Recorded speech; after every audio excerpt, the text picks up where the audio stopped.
Alright, mic testing, mic testing. Let me get this here. Okay, let me go to my main camera. There we go. Alright, we're live, we're live. Guys, I am trying to stream vertically as well, trying to figure out if my stream. Good evening, sir. How are you doing, Jenvin? Oh, am I muted? How are you doing, Jenvin? I appreciate you joining the stream. That aside, guys, I am trying to stream vertically as well, so let me check if that works because I think I added that yesterday. And guys, I am late streaming because I had my college, so I had to get some, like, I just came from class, as you guys can see by what I'm wearing. Okay, that aside, guys, let me know if, like, the vertical stream is working, because I do not think it is working. Okay, might have to, like, cancel the stream and get it again. Let's see. Honestly, I did stream yesterday vertically for, like, an hour or something. It did work perfectly that time. Okay, let's see. Let me actually try canceling this stream and streaming vertically. Okay, there we go. That should create another stream.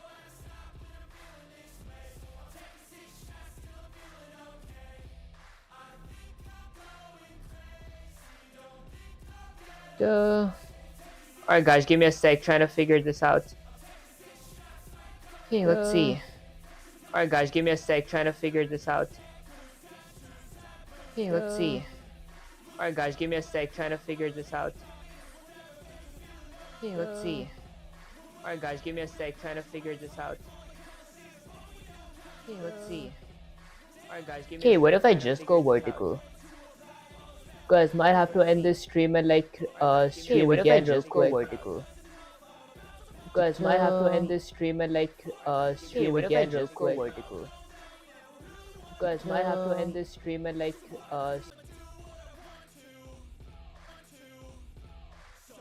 stream and like stream and like stream and like stream and like stream and like stream and like stream and like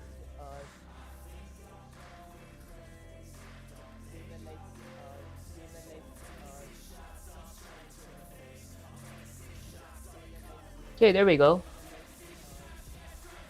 Now what happens if I start a regular stream? Okay, there we go. Now what happens if I start a regular stream? Okay, there we go. Now what happens if I start a regular stream? Okay, there we go. Now what happens if I start a regular stream? Okay, there we go. Okay, yo buddy, how are you doing, Formidable Warrior? Appreciate you joining this stream. That aside, okay, yo buddy, is the vertical stream even working? Appreciate you joining this stream. That aside, okay, yo buddy, is the vertical stream even working? Appreciate you joining this stream. That aside, hey, yo buddy, is the vertical stream even working? Appreciate you joining this stream. That aside, okay, pretty sure it's working. Alright, now with that out of the way, I don't know what's wrong with my horizontal stream. Let me just go to my. Okay, pretty sure it's working. Give me screen. Alright, now with that out of the way, I don't know what's wrong with my horizontal stream. Let me just go to my. Okay, I did wanted to stream like vertically and horizontally. I think my horizontal stream isn't working. I gotta fix that up. I did wanted to stream like vertically and horizontally. I think my horizontal stream isn't working. I gotta fix that up. I did wanted to stream like vertically and horizontally. Why can I like hear my voice like 3 times? I did wanted to stream like vertically and horizontally. Why can I like hear my voice? Okay, I guess Twitch and Gig has this. There we go. Why can I like hear my voice? Oh wait, is it echoing? Welcome. Oh my gosh, hold up guys, hold on. Why can I like hear my voice? Oh wait, is it echoing? Welcome. Oh my gosh, hold up guys, hold on. Why can I like hear my voice? Oh wait, is it echoing? Welcome. Oh my gosh, hold up guys, hold on. Why can I like hear my voice? Oh wait, is it echoing? Welcome. Oh my gosh, hold up guys, hold on. Why can I like hear my voice? Oh wait, is it echoing? Welcome. Oh my gosh, hold up guys, hold on. Why can I like hear my voice? Oh wait, is it echoing? Welcome. Oh my gosh, hold up guys, hold on. Why can I like hear my voice? Oh wait, is it echoing? Welcome. Oh my gosh, hold up guys, hold on. Oh wait, is it echoing? Welcome. Oh my gosh, hold up guys, hold on. I thought I was the only one that could hear myself 3 times. I thought I was the only one that could hear myself 3 times. I thought I was the only one that could hear myself speak. Guys, why do I hear? What's wrong with my audio? Guys, why do I hear? What's wrong with my audio? Guys, why do I hear? If you listen to yourself while streaming, it echoes the shit out of everything. Guys, this doesn't look good. If you listen to yourself while streaming, I thought that I figured this out. I mean, yesterday night. This doesn't look good. If you listen to yourself while streaming, I thought that I figured this out. I mean, yesterday night. This doesn't look good. If you listen to yourself while streaming, I thought that I. Where am I messing up, guys? Yesterday night doesn't look good. Okay, let's see. Okay, so where am I messing up? Maybe I go to the settings here. Go to the streaming settings. Okay, so when maybe I go to the settings here. Go to the streaming settings. Okay, isn't there like there we go, audio. Maybe I go to the settings here. Go to the streaming settings. Okay, isn't there like simple don't play stream audios elsewhere? Oh wait, oh is it playing elsewhere? I mean I'm pretty sure it's not because like simple don't play stream audios elsewhere. Oh wait, if I pause myself from here. Oh is it playing elsewhere? I mean I'm pretty sure it's not because like okay if I pause it from here. Oh wait, it was muted there. Oh is it playing elsewhere? I mean I'm pretty sure it's not because like okay it is playing here. Does that fix everything, guys? Pretty sure it fixed it. Okay. Finally, let's go. Finally, that's fixed. Although I did want to like vertically and horizontally stream as well. That aside, I guess I'll do that later. Yup, fixed. Okay, that got me panicking for a second. I was like, I actually gotta figure this out last stream.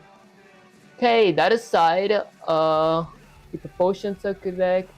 Okay, I guess let me get Sensei here. And guys, don't ask me why did I start streaming vertically. I just felt like trying something new. I thought I could stream horizontally and vertically as well. Let me say, Sensei, I'm live! Exclamation. Okay, listen up, soldier. The stream is live and the crowd is here. And the enemy is bugs. Every line of code you write is a blade. Every error you fix is a corpse on the field. No fear, no hesitation. Today we don't type Python, we build it. The world watches, the God's code demands. Okay, write the code. Okay, basically the code that Sensei is saying is like to write the code that I like already wrote. Like if I run the command, it's the old basic code that I wrote because there's like 5 more days left for the 100-day series. So yeah, I just gotta get as much practice as I can get.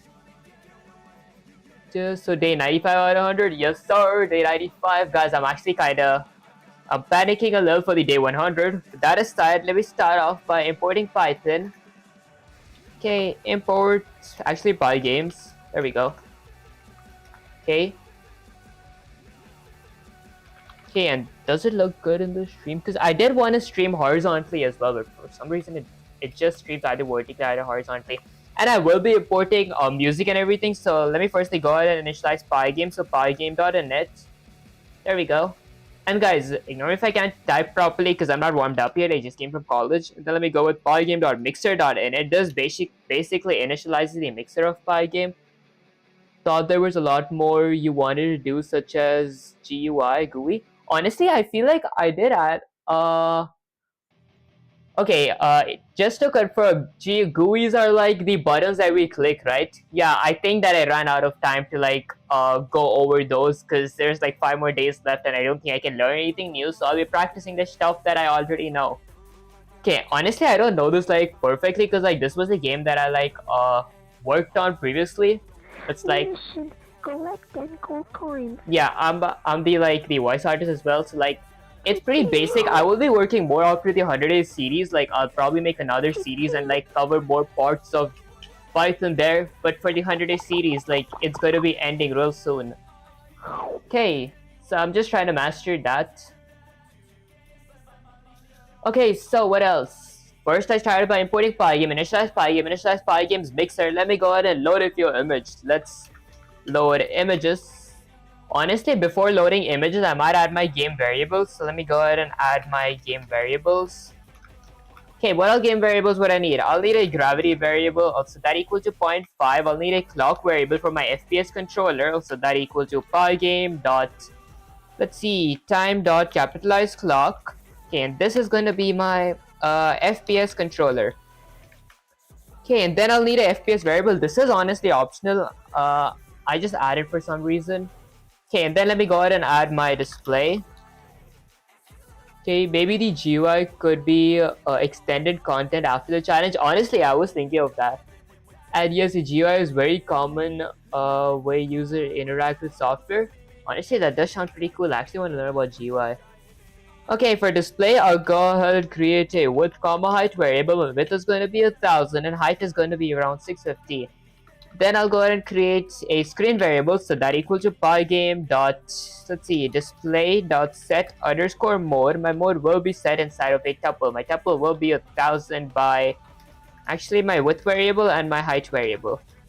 Okay, there are any interactive elements. Okay, and then maybe I'll actually add a caption as well with pygame dot display dot set underscore caption. My caption is going to be something like Calamity 1.1. Guys, I thought this name sounded pretty good for my game, so I went for the cheesiest name I could think of. Okay, that aside, I added display. Okay, now let me load images. What all images would I need? I'll need a hero image. So my hero image will be equal to pygame.image.load. Then I'll give you file path. Okay, so let me just fix my image typo. There we go. My file path is going to be game item followed by 2 forward slashes followed by, let's see, player, 2 more forward slashes, my hero PNG, and since this is a PNG, I will convert it to alpha. Okay. And then let me go ahead and import my NPC images. So one of my NPCs is skeleton, so I'll go ahead and create a skeleton underscore image variable. So that equals to pygame.image.load. I'll give the file path. My file path is going to be game item followed by 2 forward slashes followed by NPCs, 2 more forward slashes, my skeleton PNG. And again, since it is a PNG, I will convert it to alpha. Guys, I wish I could have streamed horizontally and vertically at the same time. Pretty sure that's possible. I'll have to check that after this stream. Okay, and then I'll go with, let's see, what else? I'll need a dragon image as well because I have a dragon NPC. I'll go with pygame.image.load. I'll give the file path. So game item followed by 2 forward slashes followed by NPCs, 2 more forward slashes, my dragon PNG. And again, since it is a PNG, I will convert it to alpha. Okay.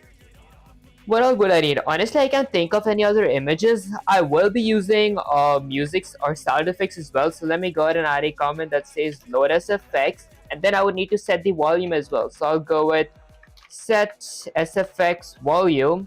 Okay, I'll just leave them empty because I don't know what sound effects I need yet. Are you using the Autumn? Is that how we pronounce it?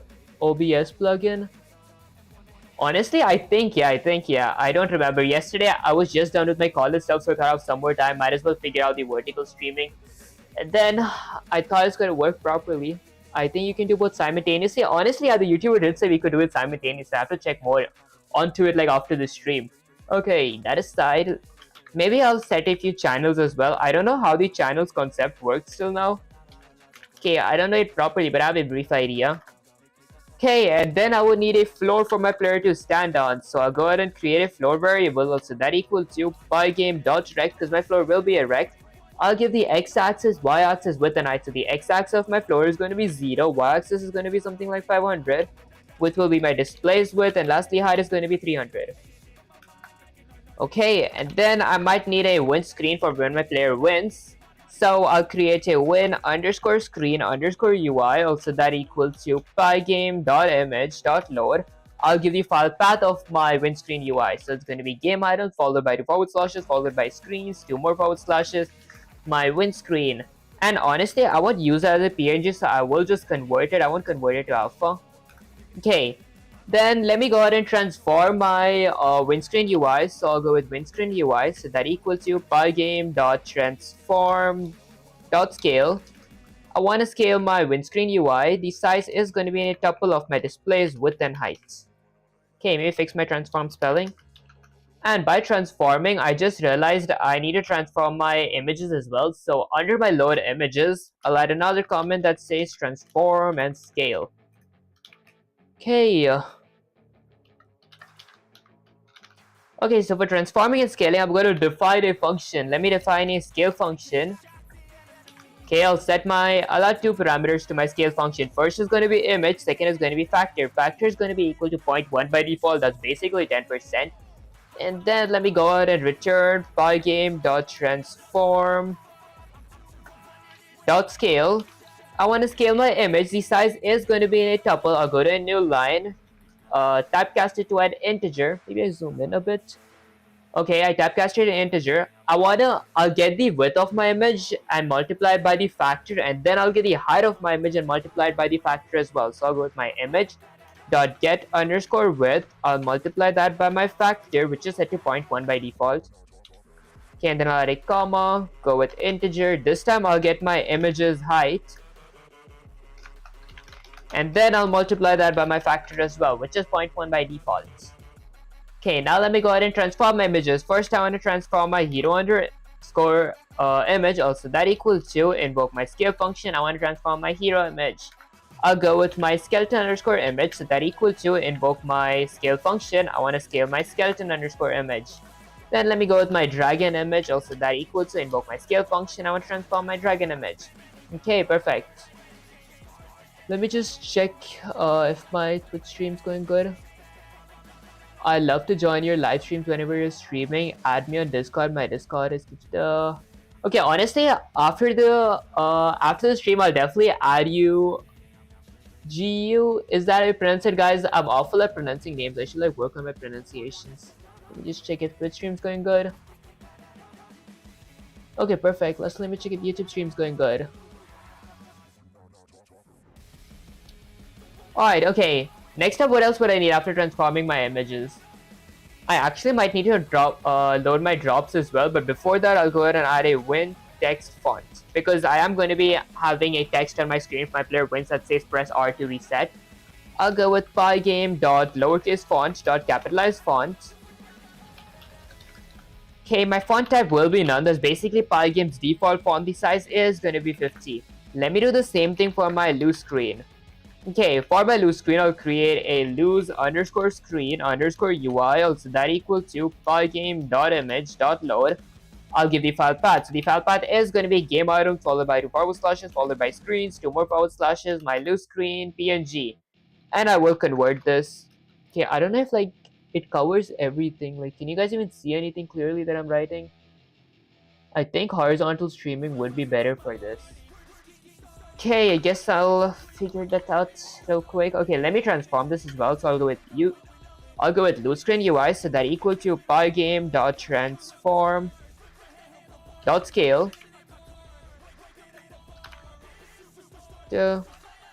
Okay, I'll give the file path. Actually, I won't give the file path. Okay, I want to scale my loose screen UI.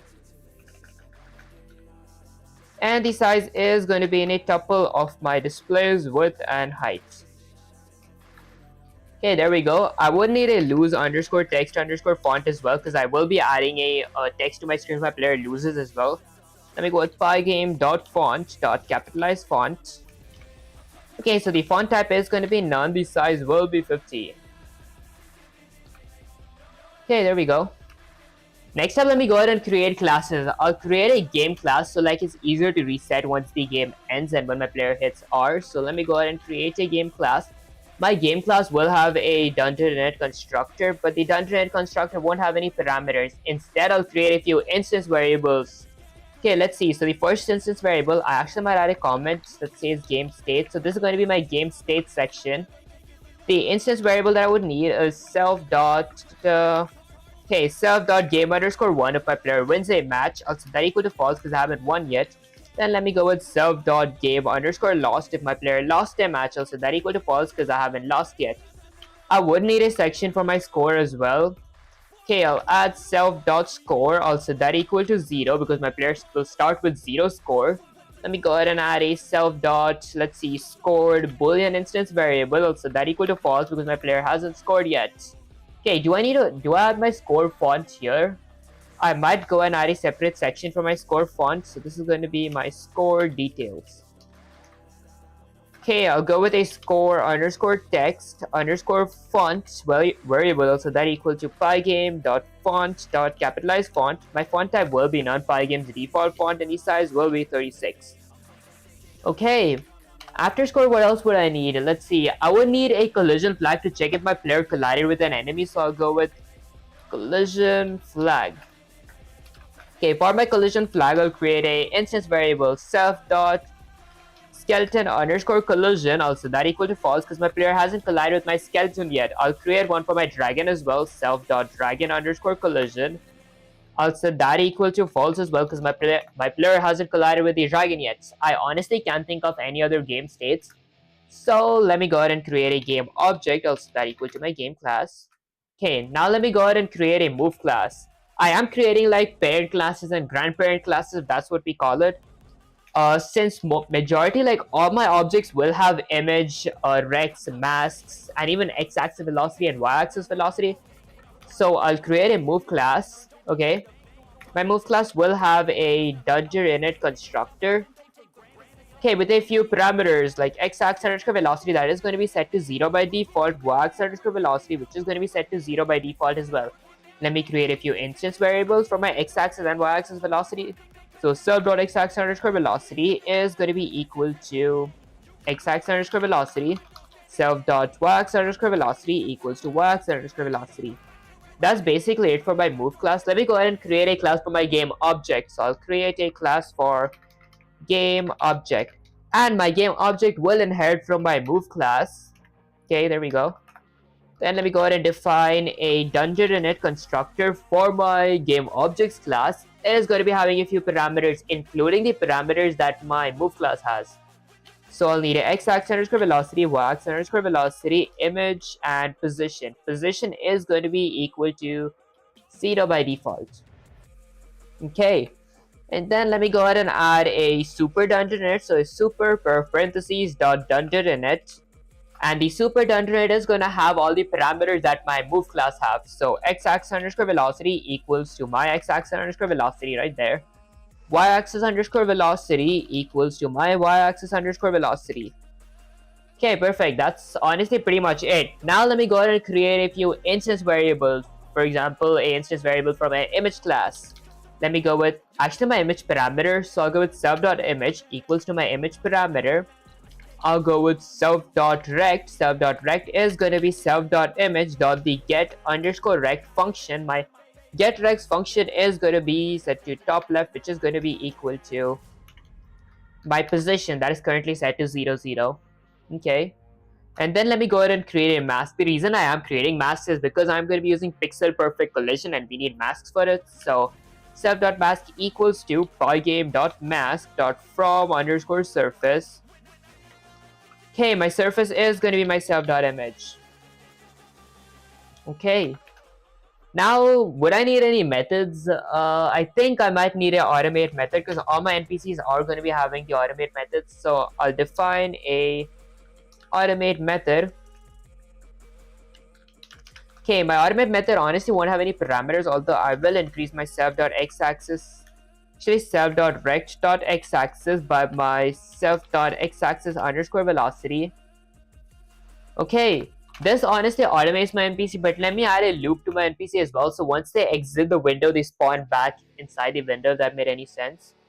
And I really wish that I could have like figured out on how to stream horizontally and vertically at the same time. Okay, that aside. So I'll add a if statement. If my self.rect.x-axis is greater than or actually less than 0. Okay, I'll reset my self.rect.x-axis, my player's x-axis, to be equal to my self.x-axis under. Okay, so I'll go with 850.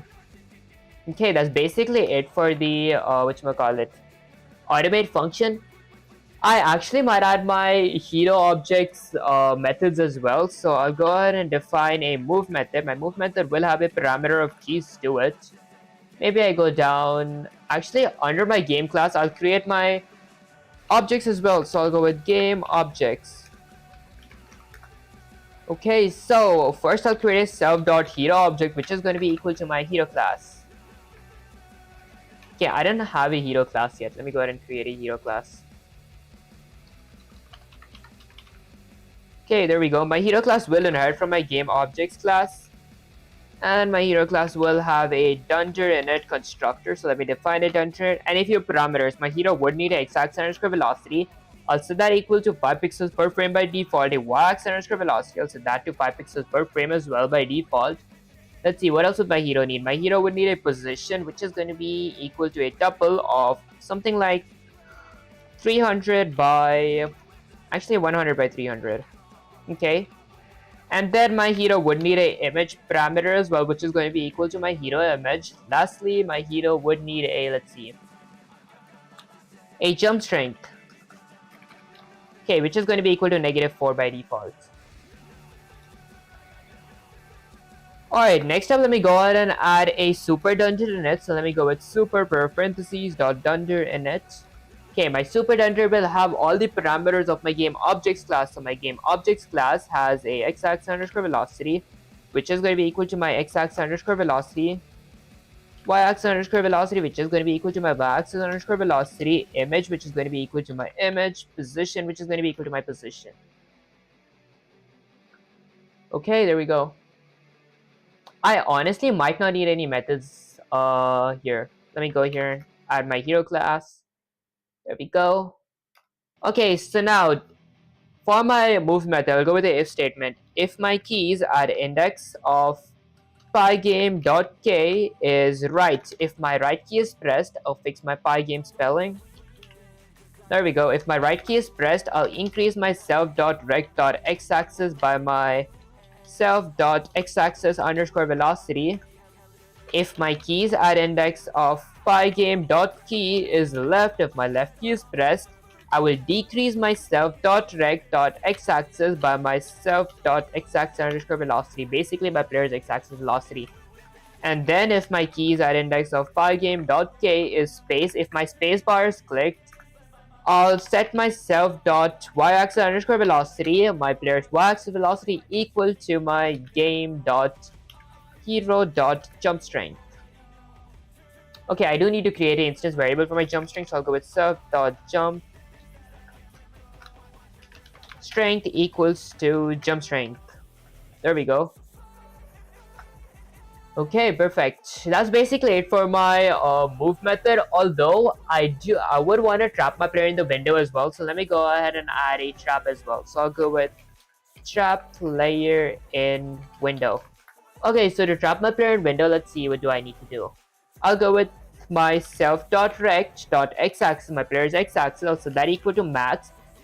Max is going to be set to 0, which means my player can go less than 0, so my player can go to negative position in the screen, if that made any sense. And then for my min will be my self.rect.x-axis, my player's current x-axis, comma, my width, my display's width, okay, minus, let's see, my self.rect.width, my player's width.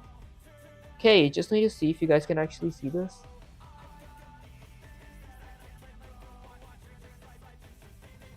Okay, perfect. Alright, let me do the same thing for my y-axis. I'll go with self.rect.y-axis. I'll set that equal to max. My max is again going to be 0. My player can go to negative positions. And then min is going to be my self.rect.y-axis, my player's current y-axis. This time, instead of width, I'll go with height. Height minus, let's see, self.rect.height. Okay, there we go. That basically traps my player in the screen. And then all my objects will need a draw method. So let me go ahead and create a draw method as well. Okay, so I'll go ahead and define a draw method. My draw method will be having a parameter of surface, which is going to be set to screen by default. Alright, perfect. And then let me go with surface.blit. I want to blit my self.image and self.rect. Okay, that's basically it. Now let me go ahead and create my regular classes. For example, let me create my skeleton class. There we go. My skeleton class is going to inherit from my game objects class. Okay, my skeleton class will have a dunder init constructor. Okay, and if your parameters, my skeleton will have x-axis velocity, which is going to be set to 5 pixels per frame, y-axis underscore velocity, which is going to be set to 5 pixels per frame as well. position, which is going to be set to, let's see, maybe 500 by 300.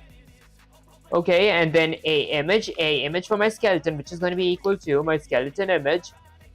Honestly, those are the only parameters my skeleton will need. Now let me go ahead and add a super dunder in it. So I'll go with super pair of parentheses dot dunder means double underscore init. There we go. Okay, my super dunder will have all the parameters that my game objects class has. So I'll need x-axis underscore velocity, which is going to be equal to my x-axis underscore velocity, that's 5 pixels per frame, y-axis underscore velocity, which is going to be equal to my y-axis underscore velocity, which is set to 5 pixels per frame as well. Position, which is going to be equal to my position, set to 500 by 300. Lastly, image, which is going to be equal to my image. And that's basically it for my skeleton class. I wouldn't need to add any methods or attributes to them because my game object class already has the automate and loop method. That's the only method that my skeleton would need. I think I don't even need one for my dragon class, do I? I do actually. Okay, I'll create a class for my dragon. My dragon class will inherit from my game objects class, and then let me go ahead and define a dunder init constructor. Okay, my dunder init constructor will have a few parameters. My dragon will have a x-axis underscore velocity, which is going to be equal to, let's go with 6 pixels per frame. My dragon needs to be faster than my player and my skeleton. Y-axis underscore velocity is going to be 6 pixels per frame as well. Position is going to be equal to a tuple of, let's say, around x-axis and y-axis. So the x-axis is going to be set to 500, y-axis is going to be 100. So the dragon will be a bit up. Okay, bro, I'm a student. Help me to program code easy way. You're doing well. Honestly, since you could join my Discord server, there I could send you the roadmap that I actually use to learn programming, like Python in general. It is a pretty detailed roadmap, so you could mention me on Discord. Okay, next up, dragon. And guys, I feel like I can't show, this is going to be image, which is going to be equal to my dragon image by default. And guys, I feel like I can't show you guys my whole screen properly because it's vertical. I should have stuck with horizontal. I did want to experience vertical as well. Okay, then let me go ahead and create a super dunder init. My super dunder init will have all the parameters that my game objects class have, since it's inheriting from my game objects class. So x-axis underscore velocity, y-axis underscore velocity, position, x-axis velocity is going to be equal to my x-axis underscore velocity, y-axis underscore velocity is going to be equal to my y-axis underscore velocity, position is going to be equal to my position, lastly, image is going to be equal to my image. That's honestly basically it. Okay, let's think. Would I need any other classes? I would need a class for drops as well, but I don't have any drop images loaded, so let me go ahead and load a few drops. Okay, let's see. What all drops would I need? I need a drop for my coin so my player can collect that coin. So I'll go with coin underscore image. I'll set that equals to pygame.image.load. I'll give the file path. My file path is going to be game item followed by 2 forward slashes followed by drops, 2 more forward slashes. Let's go with my gold coin PNG, and since it is a PNG, I will convert it to alpha. Convert underscore alpha. There we go. Maybe zoom in a little so you guys can see. Okay, I might have to import my meat image as well. So I'll go with meat underscore image, set that equal to pygame.image.load. I'll give the file path of my meat image. So it's going to be game item followed by 2 forward slashes followed by meals, 2 more forward slashes, my meat PNG. Since it is a PNG, I will convert it to alpha. Okay, there we go. What else would I need? Let's see. I would need a buff potion as well because I did want to add a buff logic. So if my player collects the buff potion, he gets the additional health. So I'll go with buff underscore pot underscore image. And guys, in case you guys didn't know, pot is the short form for potion. I'll go with pygame.image.load. Okay, I'll give the file path. So it's going to be game item followed by 2 forward slashes followed by meals, 2 more forward slashes, my buff potion. This is going to be under the potions category. There we go. My buff potion PNG, and since it is a PNG again, I will convert it to alpha. Okay, perfect. Now let me go ahead and scale my coin image, meat image, and buff potion image. So under my scale, I'll go with my coin underscore image. I'll set that equal to invoke my scale function. I want to scale my coin image. And honestly, I don't want the coin image to have the default factor of my factor right here, which is set to 0.1. Instead, I want to keep it smaller than that because my player, NPC, and dragon size is 0.1. I want my potions to be smaller than them, so I'll go with 0.05. That's relatively smaller. I'm trying, but it's not getting me easily. Honestly, I think because my Discord's link is expired there. Let me like send it in the chat.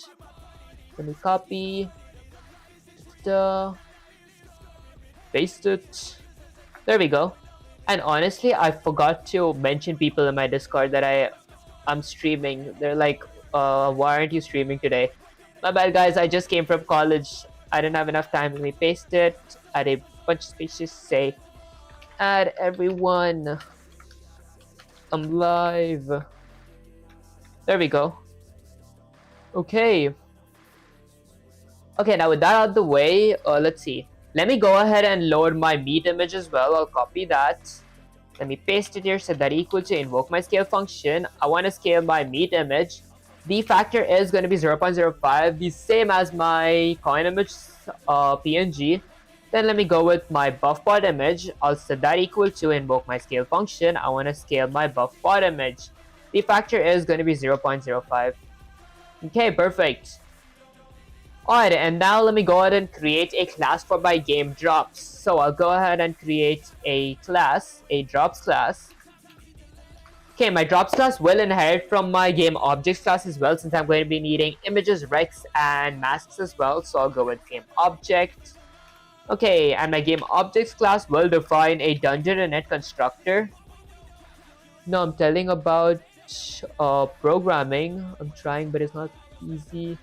Honestly, if like it's hard to like learn programming and everything, trust me, the more you do it, the better you get at it. Like for the past 95 days, I used to like, I think for around like 85ish days or like close to 90 days, I've been like programming for like 10 hours a day.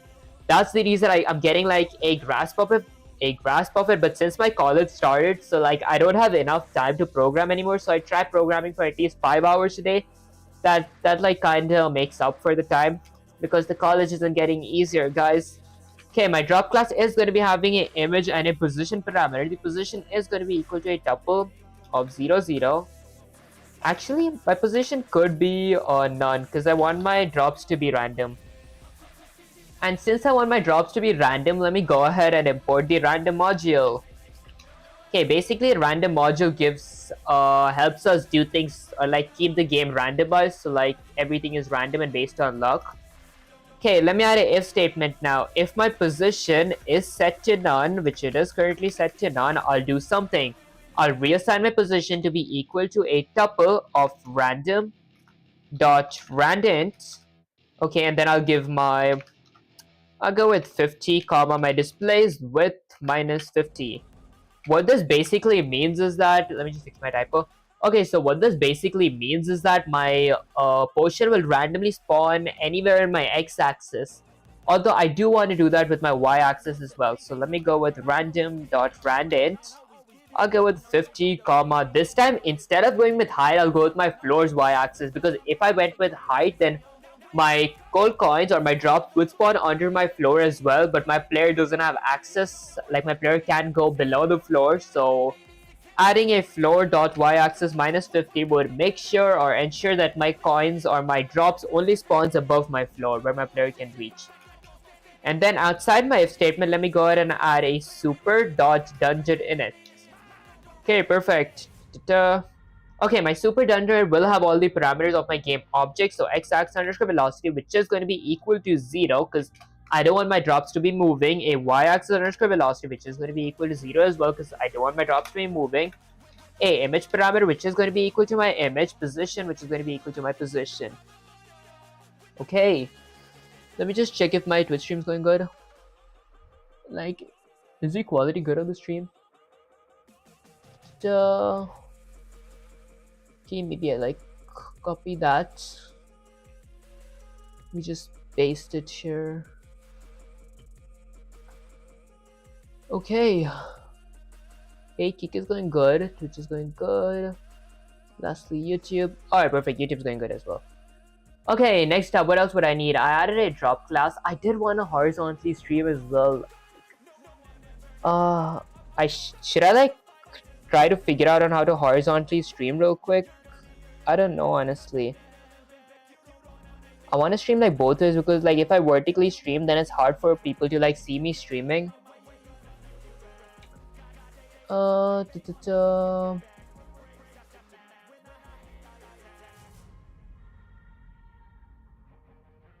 I guess I'll figure out after the stream. Guys, I opened my Instagram by mistake.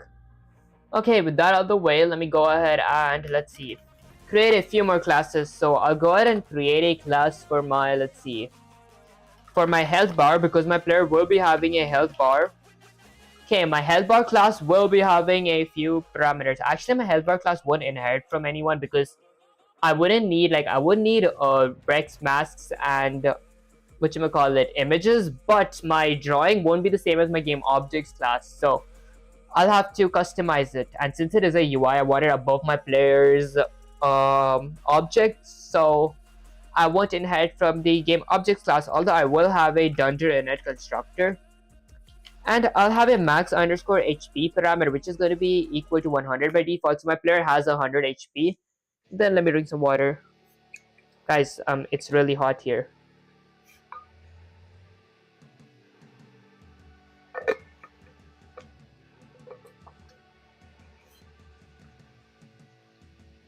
Let me just make that big.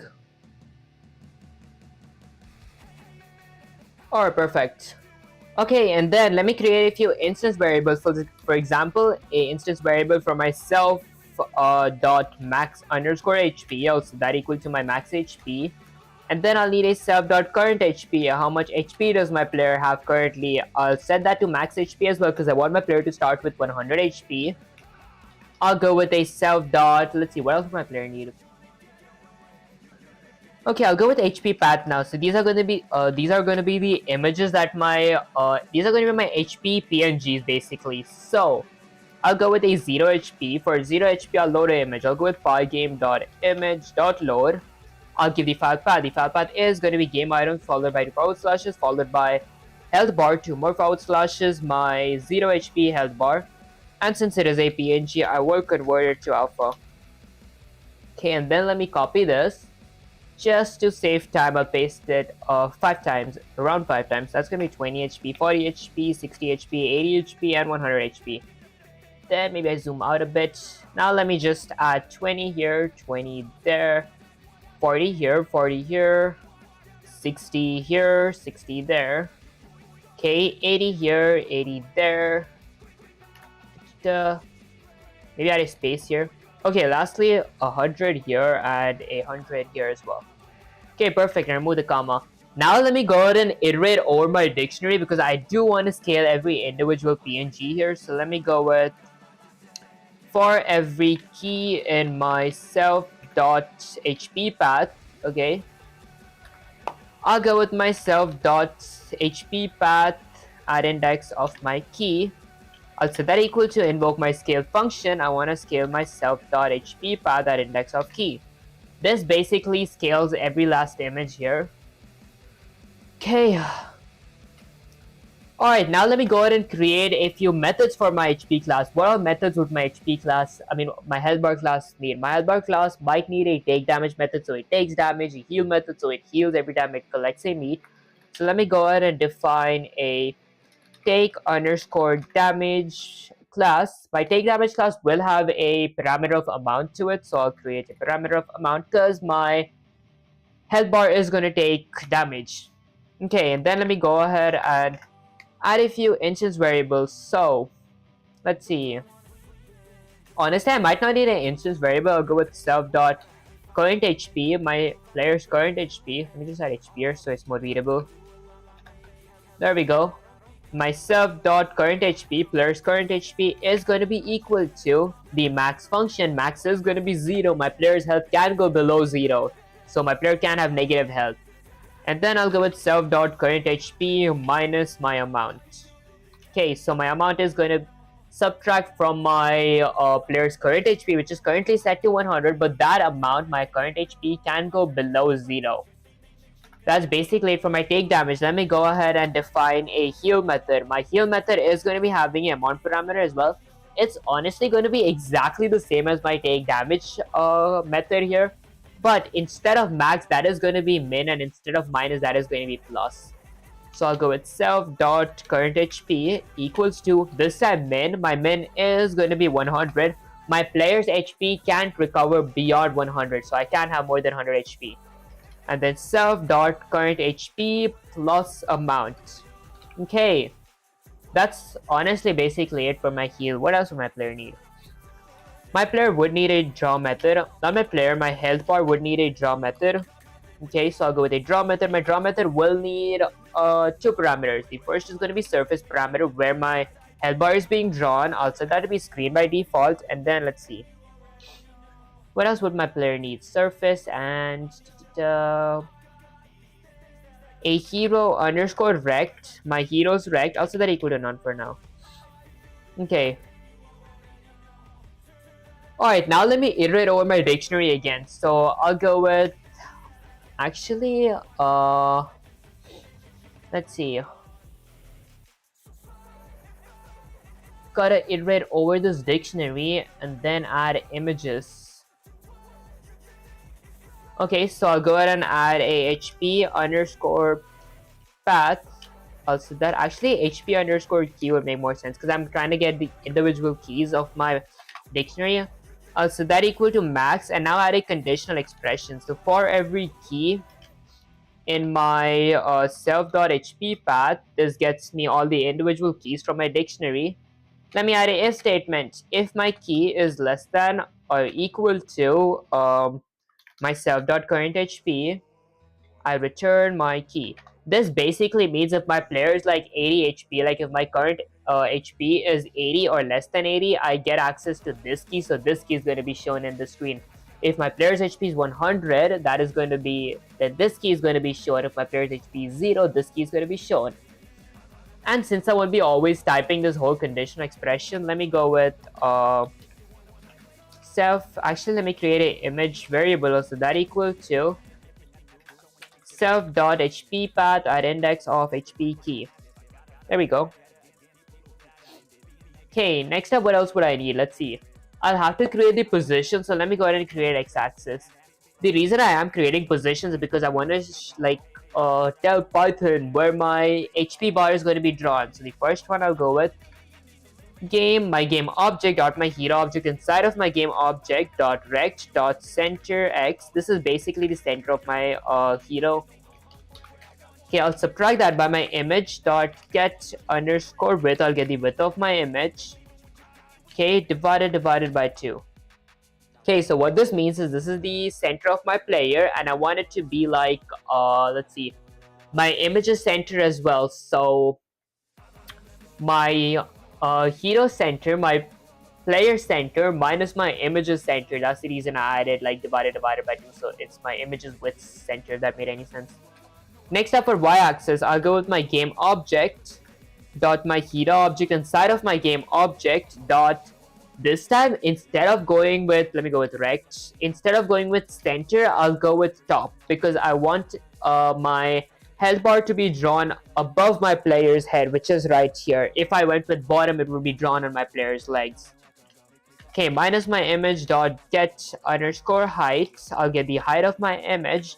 I'll subtract it by negative 80. And this negative 80 is just for visuals. You guys can like play with this and like customize this as you guys like. But negative 80 for my PNG is going to be right above my player. If I set this to 100, my player would be here and my PNG would be somewhere here.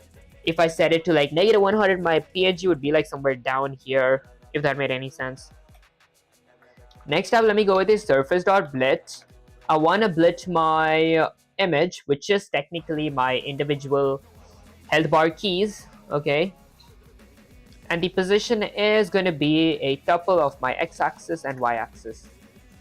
Okay, my dest. That's basically it for my health bar class. Okay, let me go ahead and create a few more objects. One object is going to be for my skeleton, also that equal to my skeleton class. I'll need a object for my dragon, self.dragon. I'll set that equal to my dragon class. Okay, what else would I need? Let's see.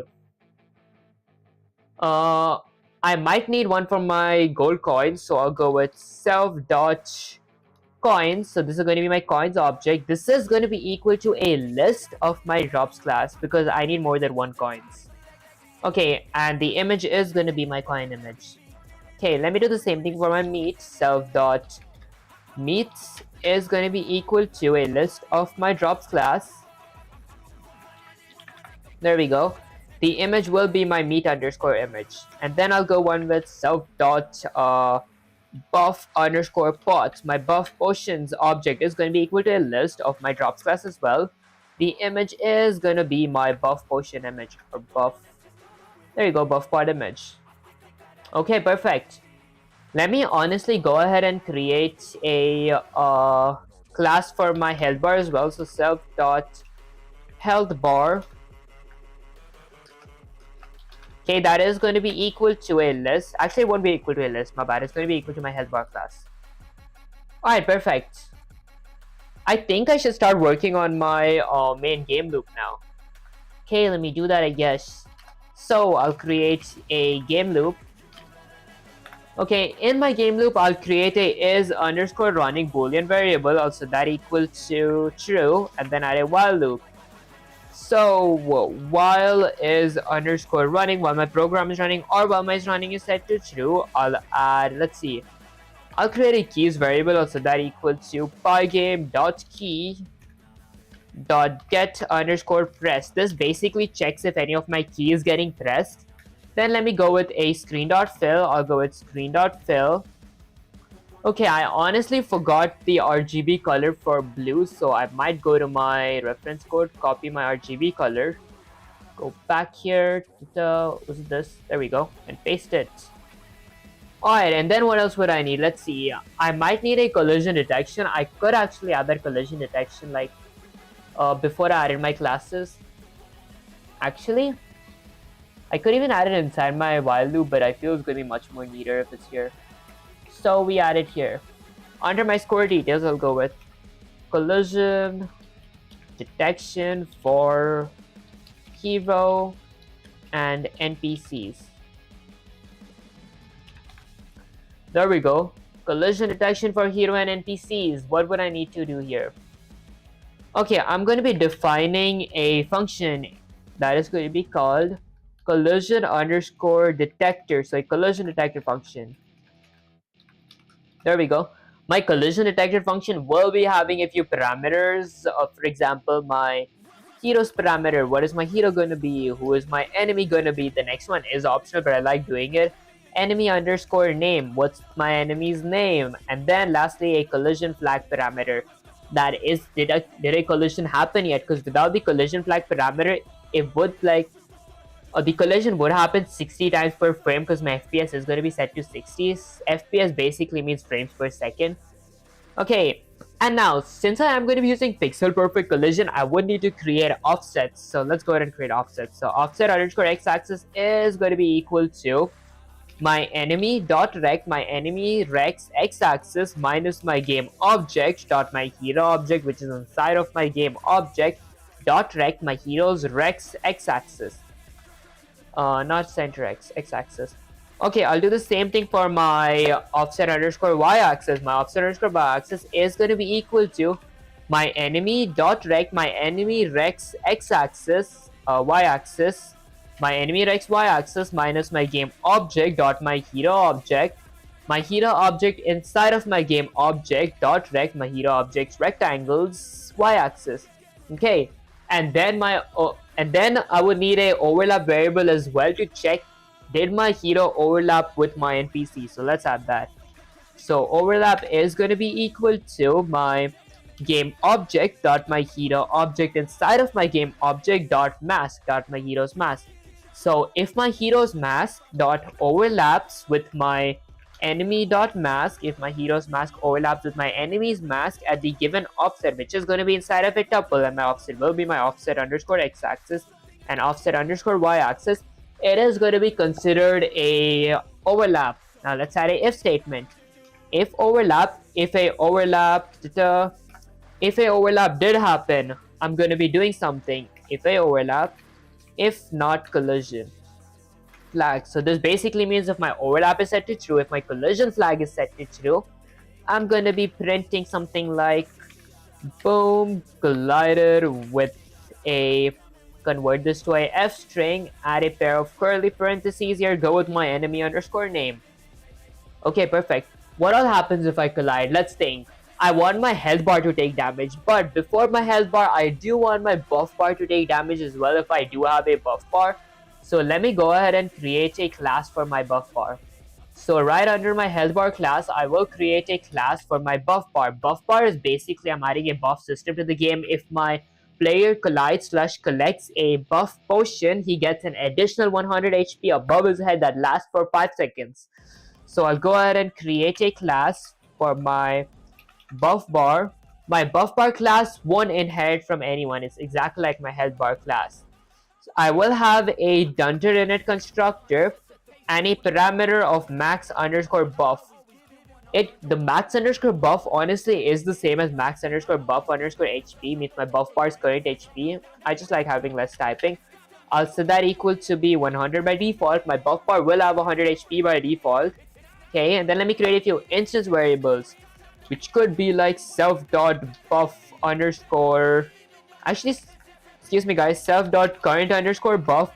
How much buff does my player currently have? I'll set that equal to 0 because my player is going to start the game with like no buff.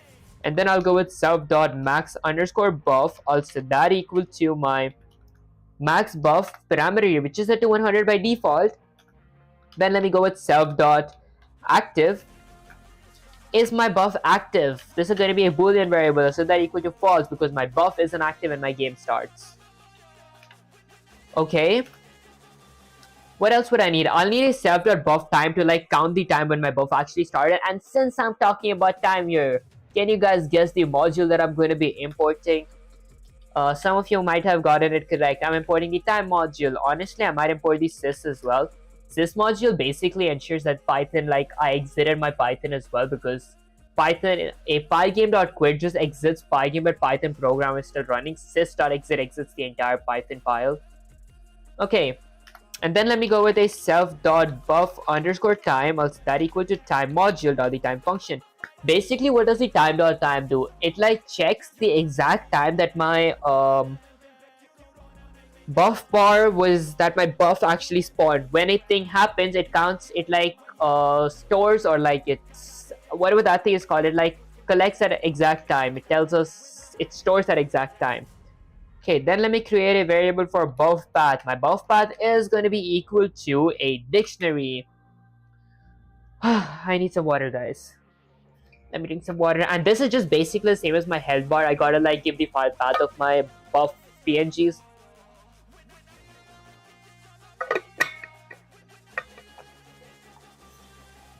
Okay, so for my zero buffs PNG is going to be pygame.image.load. I'll give the file path. The file path is going to be game items followed by 2 forward slashes followed by buff bar 2 more forward slashes, my 0 HP PNG, my 0 buff PNG. That means my buff bar has 0 HP. I will convert it to alpha. Okay, maybe I shrink it a little so you guys can see. And then let me go with a 20 HP. Honestly, I might not type everything individually. I'll just go ahead, add a comma here, copy this whole thing to save time, and paste it like 5 times. That's 20 buff, 40 buff, 60 buff, 80 buff, 100 buff. Let me change the 0 to 20, change that to 20, change that to 40, change that to 40, change this to 60, change that to 60, change this to 80, change that to 80, lastly change this to 100 and change that to 100. Okay, perfect, remove the comma. Now let me go ahead and iterate over my buff bar because I do want to scale every single PNG. So I'll go with a for loop for every key in my self dot, let's see, what was the name? Self.buff path.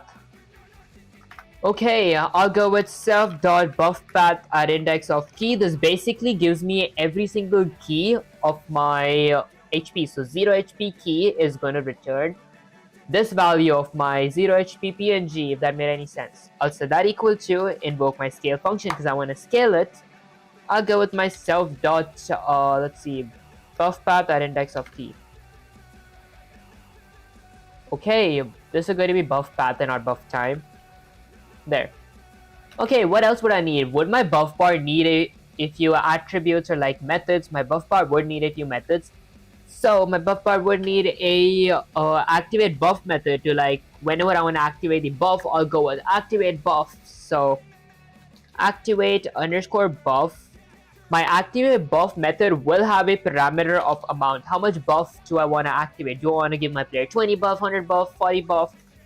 So let's see. I'll go with my self.current buff. I'll set that equal to my amount, how much amount I want to activate my buff with. Let me go with my self.activate boolean instance variable. So that equal to true because my buff is activated now. Let me go with self.buff time. That is going to be equal to time.time, the same as which we'll call it here. Okay, honestly, that's like pretty much it for activate buff. I just had to add these things here, and then let me go ahead and define a take underscore damage method. This is going to check how much damage my player or my player's buff bar took, and it will have a parameter of amount to it. Okay, and then let me go ahead and add a self.current buff. So my player's current buff also that equal to max, which is going to be 0. My buff can go below 0. My player's buff can go below 0. Okay, and then let's go with self.current buff minus my amount. Okay, honestly, just to be safe, I might add a a if statement. So if activate, if self.activate, if my self.activate is set to true, that's when I do this. Okay, let me add another if statement. Honestly, okay, so if my self.current buff is less than or equal to 0, I'll set my self.activate to be equal to false. So if my buff bar's HP is over, my buff technically ends. Okay, and then let me go ahead and define a heal method. My heal method will have a amount parameter as well. There we go. Okay, and then let me go with a self dot. Honestly, I don't think I want to add a heal method to my buff because my buff bar just lasts for like 5 seconds. I don't think a heal method will be valid here. Instead, let me go ahead and define a update method. This is going to update my buff. So like after 5 seconds, it like despawns or like it just leaves my player. If that made any sense. So for my update method, let's see what I gotta do. Might need to add a if statement. So if my current buff is let's see, might need to drink some water to hydrate up, guys. My brain needs to start processing.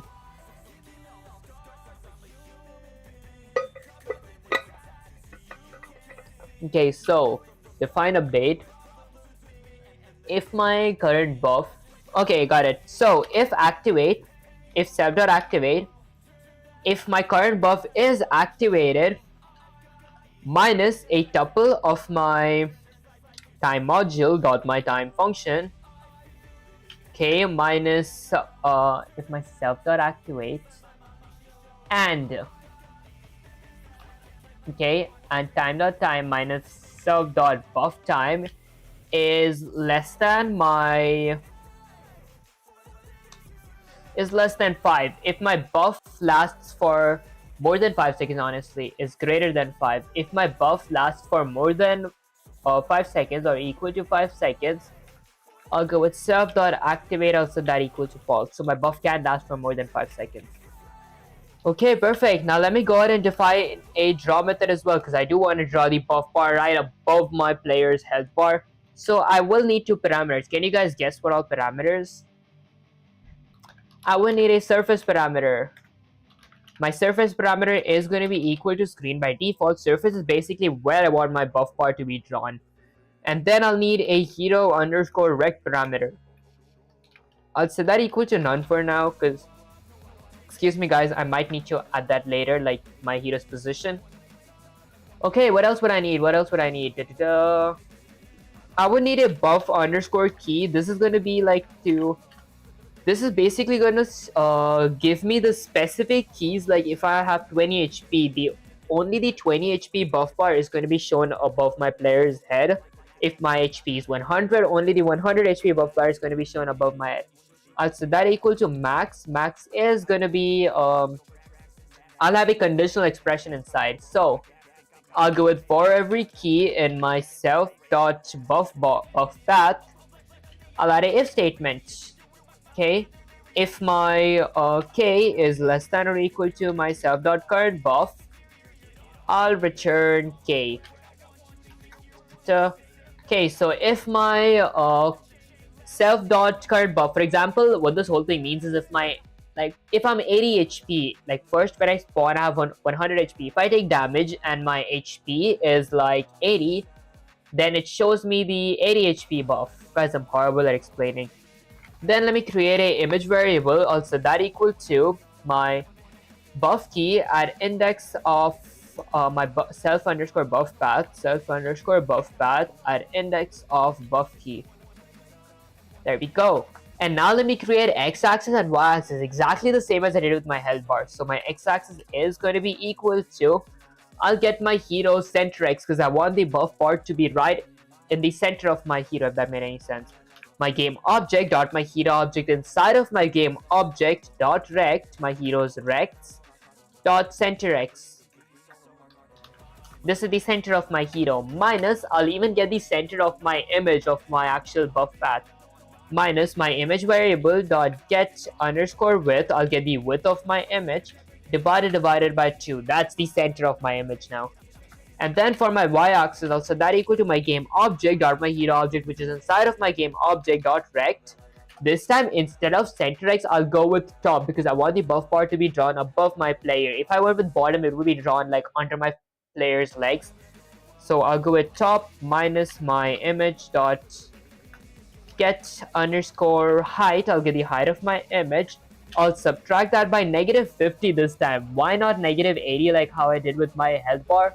Well, because -80 is like going to be, this is my player, pretend that's my player. That's my health bar. My buff bar is going to be above my health bar. Since my health bar is -80, my buff bar is -50. So that's like -20 pixels above my health bar, if that made any sense.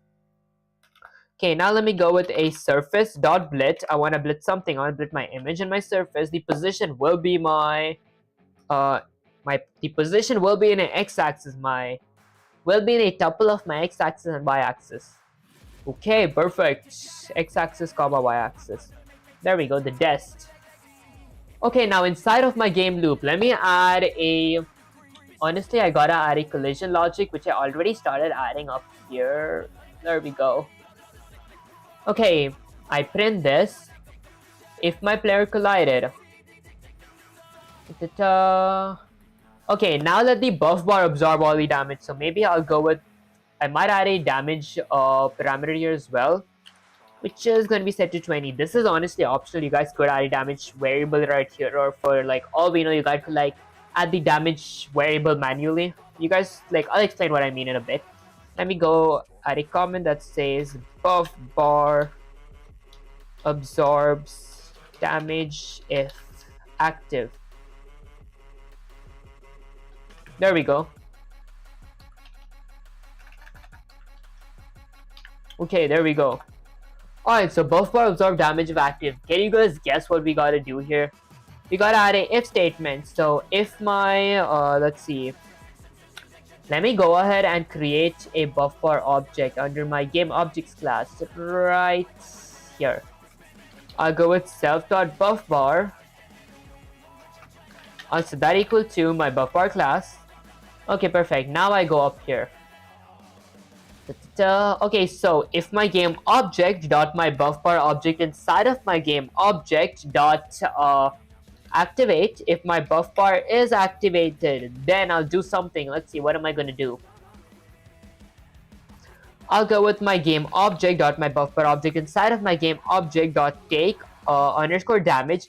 Now here's the thing that I was talking about, the HP, which is set to 20. I could either go with my damage parameter here, which is set to 20 by default. I could create a damage variable here and use that variable instead of this parameter here, or I could go with 20. I could even go with 40 here. But I feel this looks like it just depends on your perspective, guys. You guys could add it as a parameter that has a quark, as a variable, or as a raw damage. Okay, do I need to add any other if statements? I honestly don't think that I gotta add any other if statements. Okay, actually I might add one to be safe. Like if you guys see under my buff bars class here, it says I have like under my take damage I have this if statement that says if my current buff is less than or equal to 0, which means if my buff bar's HP is 0 or lower than 0, my activate is going to be equal to false, so my buff bar is no longer activated. I will add that up here as well just to be safe. Like there's literally no reason to add it, but just to be safe, I'll go if my if my game object dot my buff bar dot my current buff, my buff bar's current HP is less than or equal to 0. I'll set my game object dot my buff bar object inside of my game object dot active to be equal to false. Did I spell this wrong? There. Okay. Now let me go with an else clause here. So this happens if my buff bar is activated. What if my buff bar isn't activated? I'll go with my game object dot my health bar object inside of my game object dot the take underscore damage method. I take damage of my damage parameter, which is set to 20 by default. Okay, then add a if statement. If my game object dot my health bar object inside of my game object dot current HP is less than or equal to 0, if my health bar's HP is less than or equal to 0, I'll go with my game object dot my game underscore lost boolean variable, also that equal to true. If my health bar's HP is set to 0, I lose. Okay, honestly, this looked pretty much it. I'm pretty sure I didn't miss anything. Let me just add a comment here that says health bar takes damage. Okay, there we go. Yeah, I feel like this was pretty much it for the collision logic. Okay, now let me go under my while loop right here. Am I audible? Okay, perfect. Where's my health bar? Okay, under my game loop. Now let me go ahead and add a comment that says collision detection for player and NPC. Honestly, I might go with hero and NPCs. There we go. This is the collision detection for my hero and NPCs. What all collision detection would I have? So I would need my collision flag, because if I were to go to my collision detection here, it says I have a collision flag. But what is my collision flag? I'll get to that in a bit. Although it says if an overlap did happen, or if not, collision flag. So a collision flag is important. What is my collision flag? If I go under my game objects class, I have two boolean variables under my collision flag category, which is set to false and false. So I'm going to be using that. First, I'll go with my game object dot my skeleton collision flag. I'll set that equal to invoke my collision detector function. Now fill in the parameters. What all parameters do I need? I'll need a hero parameter, a enemy parameter, a enemy name parameter, and a collision flag parameter. My hero parameter is going to be my game object dot my hero class. Can you guys even see this? Let me just shrink this so you guys can like see it. Okay, and then let me go ahead and add my game object dot my skeleton class, because this is the collision flag for my skeleton object. And then let me go ahead and add my enemy class. Maybe I shrink it a bit more. This is going to be skeleton, my enemy name, and guys, I will zoom in a bit. Okay, and lastly, my collision flag is going to be my game.skeleton collision right here. Okay.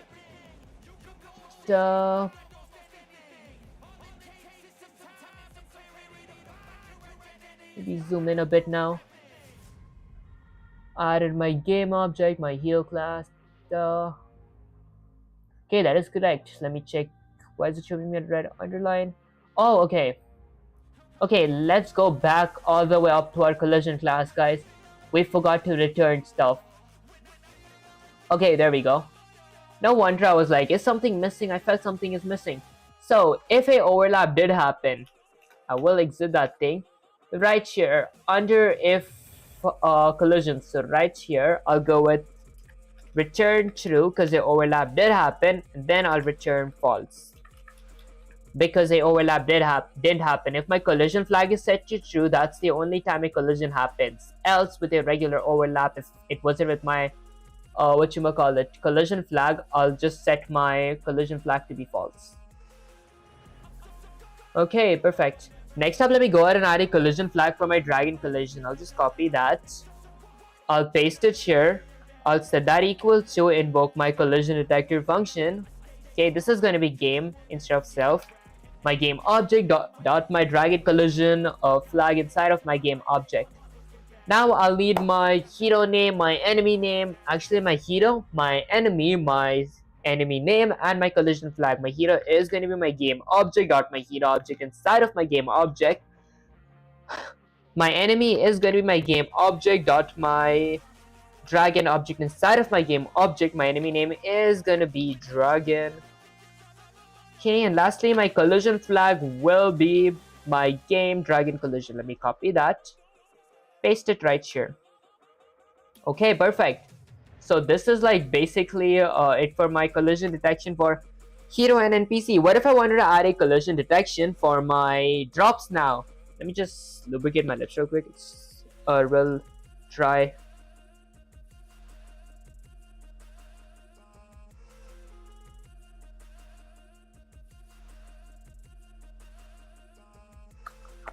Okay, perfect. Let me check how much you guys can even see. Okay, so you guys can see all the way till here. Alright, next up, what else would I need? I'll need a collision flag for my drops, right? So let's go ahead and do that. How am I going to do that? Let me go all the way up here. Honestly, I might add the collision logic under my collision logic that I already have. I might add here. In caps, let me say collision logics. Okay, to just keep my game loop clean.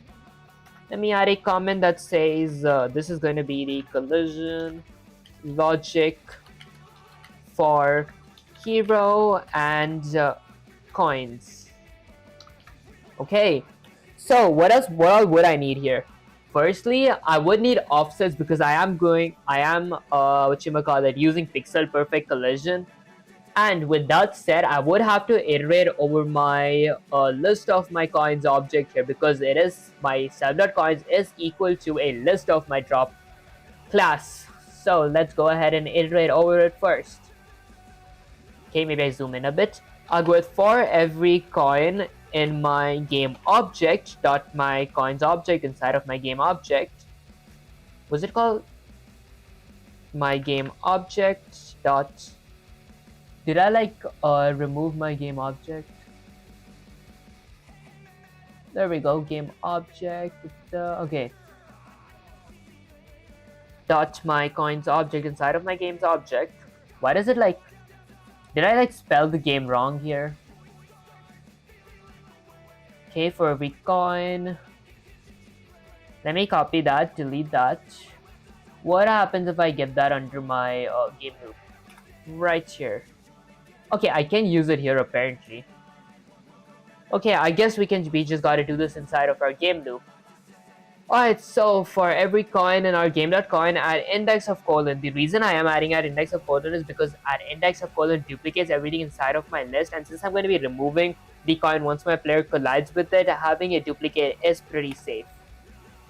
Okay, I would need to create offsets because I'm doing pixel perfect collision, so offset underscore x-axis is going to be equal to, let's go with my game dot, actually I'll just go with coin dot rect dot x-axis, my coins x-axis minus my game object dot my hero object inside of my game object dot rect my hero's rect dot y-axis dot x-axis I mean.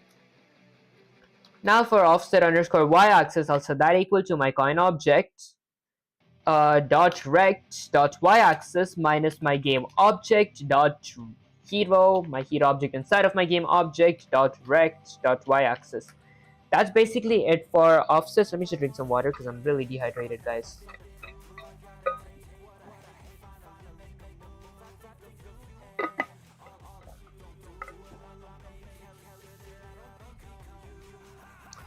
Okay, let me just check if my stream is going good on Twitch and Kick.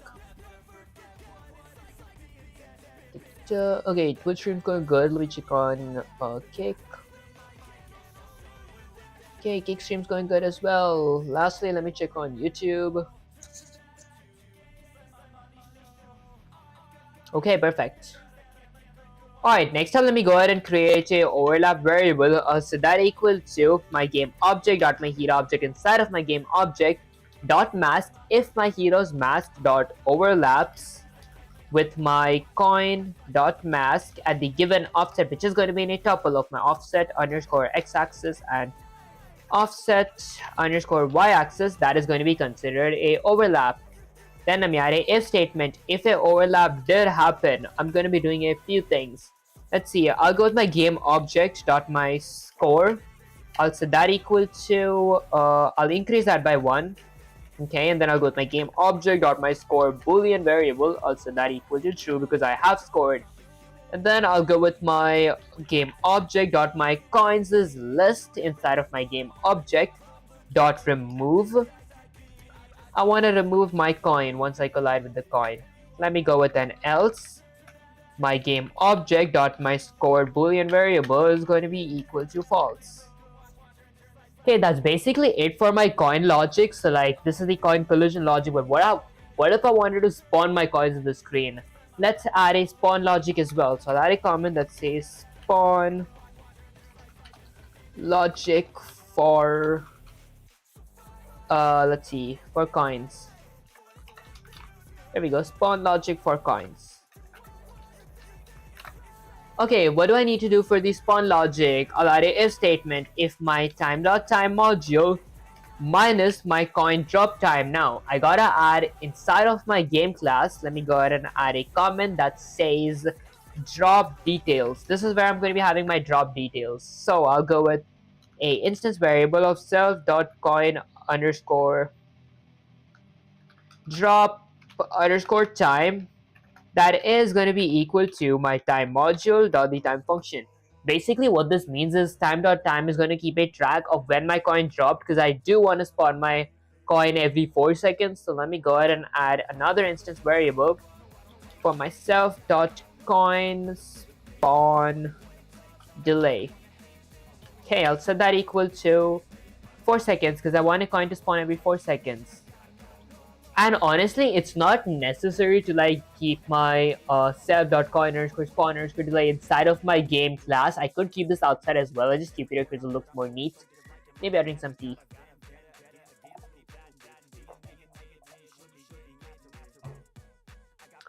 Okay, and then let me go ahead and add another one for my meats because I will eventually need one for meats and my buff potion as well. So coin dot meat underscore drop underscore time.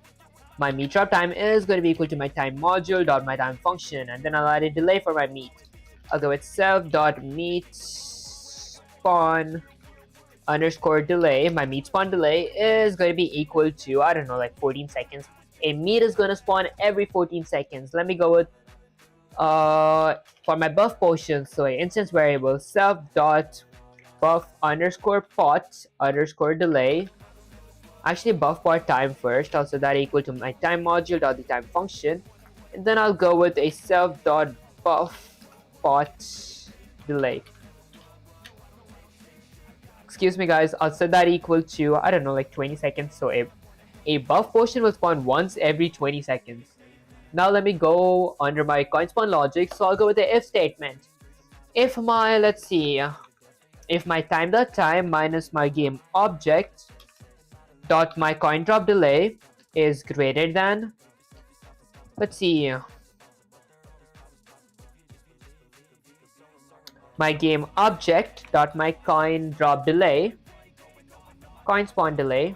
Okay, I'll do something. I'll go with my game object dot my coins class dot append. Okay, I'll append my drops class. There we go. Okay, the image is going to be my coin image.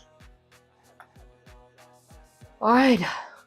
And then I will reset my game.coinDropTime to be equal to time module.time function, so it keeps a track of my coin drops again. That's basically it for the spawn logic. Okay, I would need to add a win/lose logic as well, so let me do that before I add my meat coin collision and like my potion coin collision and all that. Okay, so under my collision detection for hero and NPC, I'll add a bunch of spaces, go here and add a comment that says win/lose logic. Okay, this is basically a logic like if I win a match or I lose a match. Let me just check if I'm audible. Okay, perfect. I did want to like horizontally stream as well, honestly. Okay, with that out of the way, let's see. Let me add a if statement. The first if statement is going to be if I won the match. Let's go with if my game object dot my score object is greater than or equal to 10. If my score is greater than or equal to 10, I'll go with my game object dot my game underscore 1. I'll set that equal to true. I won the game. And now I'll add another if statement. If my game dot game underscore 1, if I did win a game, okay, I'll go with a screen dot blitz. I'll blitz something to my screen. Let me blitz my win screen UI at the given depth of 0 and 0. Okay, honestly, I might add a text as well to my screen, like which is going to be like you won, like press R to play again. So let me go with a win underscore text variable, so that equal to my win text font dot the render function, and I will render a text. The text will be something like you won exclamation, press R to play again. Okay, and then my entalysis is going to be set to true, if that's how you pronounce it, entalysis. Okay, my color will be, I don't know, black. Okay, perfect. Now let's blitz my win text to my screen. So I'll go with screen.blitz. I want to blitz my win text. Okay, at the given depth of 10, actually not 10 and 10, I'll go with something like 250 and I don't know, around 40. Okay, and guys, this is just for visuals, like you guys can play around with this. Now let's go on. Now let me add a if statement for if I lose a match. I'll go with if my game dot game underscore lost. If I lost a match, which I will lose a match if like my HP goes below 0. Okay. Let me go with screen dot blitz. I want to blitz something. I'll blitz my lose screen UI the given depth of 0 0. Okay, and then I'll create a lose underscore text. What you will call it? Variable, also that equal to my lose text font. Okay, and then I will add a, let's see, dot the render function. I forgot to add dot render. Okay, now let me add a text. So I'll say something like you lost exclamation, press R to restart. There we go. And then the entalysis, if that's how you pronounce it, let me just scroll a bit here. The entalysis is going to be set to true. Okay, lastly, the color will be black. Okay, and then let me blitz my loose text as well to my screen. So I'll go with screen.blitz. I want to blitz my loose text at the given depth of 250 by 40. Okay, perfect. That's basically it. And then let me go with a else clause. And since I am going with the else clause, let me change this to else if. Okay, and then everything inside of my, game loop, that is going to be inside of my else clause, so everything in my game loop. Maybe I add a comment here that says regular game loop. So this is going to be my regular game loop.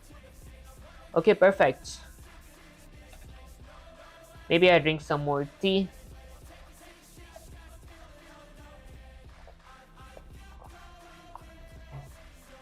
Okay, what else would I need? Let me add a collision detection for my, like my hero and my meats now. Okay, so I'll add a comment here that says collision detection for hero and meal or meals. There we go. Okay, so collision detection for my hero and meals. Okay, so since it is a collision detection and my hero object is a list, let me iterate over my meals object or my meat object. For every meat in my game object dot my meats object inside of my meats class, add index of colon that duplicates everything inside of my list. Okay, and the reason I am duplicating it is because I want to like whatchamacallit, let's see, I'm going to be removing stuff, so duplicating it is safer. Okay, for every meat in game.meat, let's see, I like do something. What do I do? I create offsets because I am going to be using pixel perfect collision. Offset underscore x-axis is going to be equal to my meat.x-axis, meat.rect, my meat.rect x-axis minus my game object dot my hero object inside of my game object dot rect dot x-axis, and then I'll go with offset underscore y. Let me just change that to a lowercase x. Okay, offset underscore y-axis is going to be equal to my meat object dot rect dot y-axis minus my game object dot hero dot rect dot y-axis. Okay, perfect. Alright, what else would I need? Let me just check something real quick. I would need an overlap variable. Before that, let me just check my... Guys, I just gotta make sure the stream's going good everywhere. Give me a sec real quick.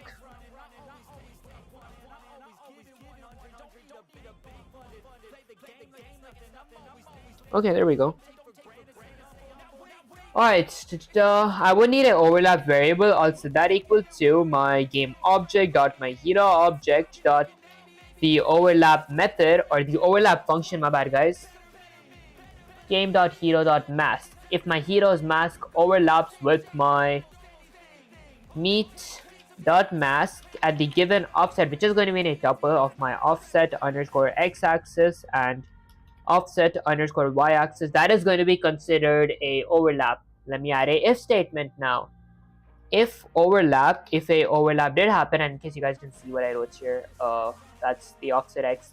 If a overlap did happen, I'm going to be doing something. What am I going to be doing? Let's see. I'll go with my game object dot my health bar object dot the heal method. I'll heal my hero with 20 HP. My hero is going to heal 20 HP every time he overlaps or like collides with a meat or collects a meat. And then I'll go with my game object dot my meats object dot remove. I'll remove my meat once my hero collects it. Okay. Okay, that's honestly pretty much it. I wouldn't need any else or anything here. Okay, that's honestly pretty much it. Next up, let me go ahead and create a logic where a meat randomly spawns on my screen. So let me go with a meat spawn. Excuse me guys, logic. For my meat spawn logic, what do I need? Let's see. What is it that I need for my meat spawn logic? I'll go with a if statement if my time module dot my time function minus my game object dot my hero object, actually not dot my meat drop time, okay, is greater than my game object dot my meat spawn delay. There we go. If you guys could like see that I wrote. Okay, I'll do something. Let's see. I'll go with my game object dot my meats object dot append. I'll append my drops class, and the image will be my meat underscore image. There we go. My meat underscore image, and that's going to be my drops class. Okay, perfect. And then I will reset my or reassign my game dot meat underscore drop underscore time to be equal to my time module dot my time function. Okay, that basically takes care of spawning my meats. Next up, let me go ahead and create another collision detection for my potion and my player. So if my player collects a potion, buff is going to be activated. So let me go with a comment that says collision detection for hero and buff potion detection. Okay, next up, let's see. Let me create offsets. Although before I create offsets, my buff potions is in a list as well, so I will iterate over it first. For report in my game object dot my buff pots at index of colon. Guys, why are we adding at index of colon here? Can you guys guess? Well, because we gotta duplicate everything inside of our list. At index of colon basically duplicates everything inside of our list. I will create offsets now since I am going to be using pixel perfect collision. Also, that equals to my pot.rect.x-axis minus my game object dot my hero object. Let me just go a little here. Okay, dot my hero object dot rect dot x-axis. Okay, and then I'll create offset y. So offset underscore y-axis is going to be equal to my pot dot rect dot y-axis minus my game object dot my hero object dot rect dot y-axis. Okay. And then, can you guys guess what I'll need next after offsets? I am using pixel perfect collision. I would need to create a overlap variable. Overlap is going to be equal to, let's see, my game object dot my hero object dot mask, my hero's mask dot overlap my pot dot mask at the given offset of offset underscore x-axis and offset underscore y-axis. What this basically means is that if my hero's mask overlaps with my potion's mask at this given offset, it's going to be considered a overlap. Now let's add a if statement. So if a overlap did happen, what am I going to do? Let's see.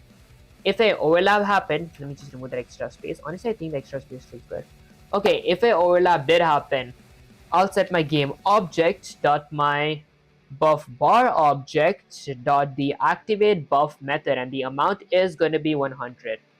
So if my player collided with the buff potion, the buff bar is activated now. And what happens if my buff bar is activated? Let's see. If my right here. Okay, so if my buff bar is activated, my self.current buff equals to my amount. My amount was set to 100, so my buff is going to be 100. My activate is set to true, my buff is activated, and then it counts the time when my buff was activated. And for the update, if my buff is activated in time.time minus self.buff time is greater than or equal to 5 seconds, my self.activate is going to be equal to false, which means my buff bar will just be activated for 5 seconds. Okay, and then I'll go with my game object dot my my buff pots object dot the remove function. I want to remove my pot once I collide with it. That's honestly basically it. Next up, let me go ahead and create a logic for my buff potions to spawn on the screen. So let me go with a comment that says spawn buff pot. Let me go with potion on screen logic.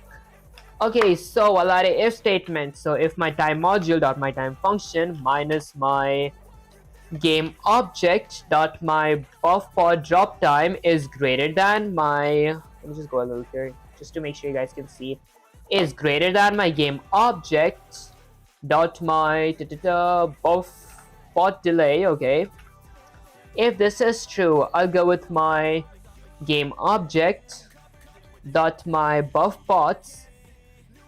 There we go, my list of buff pots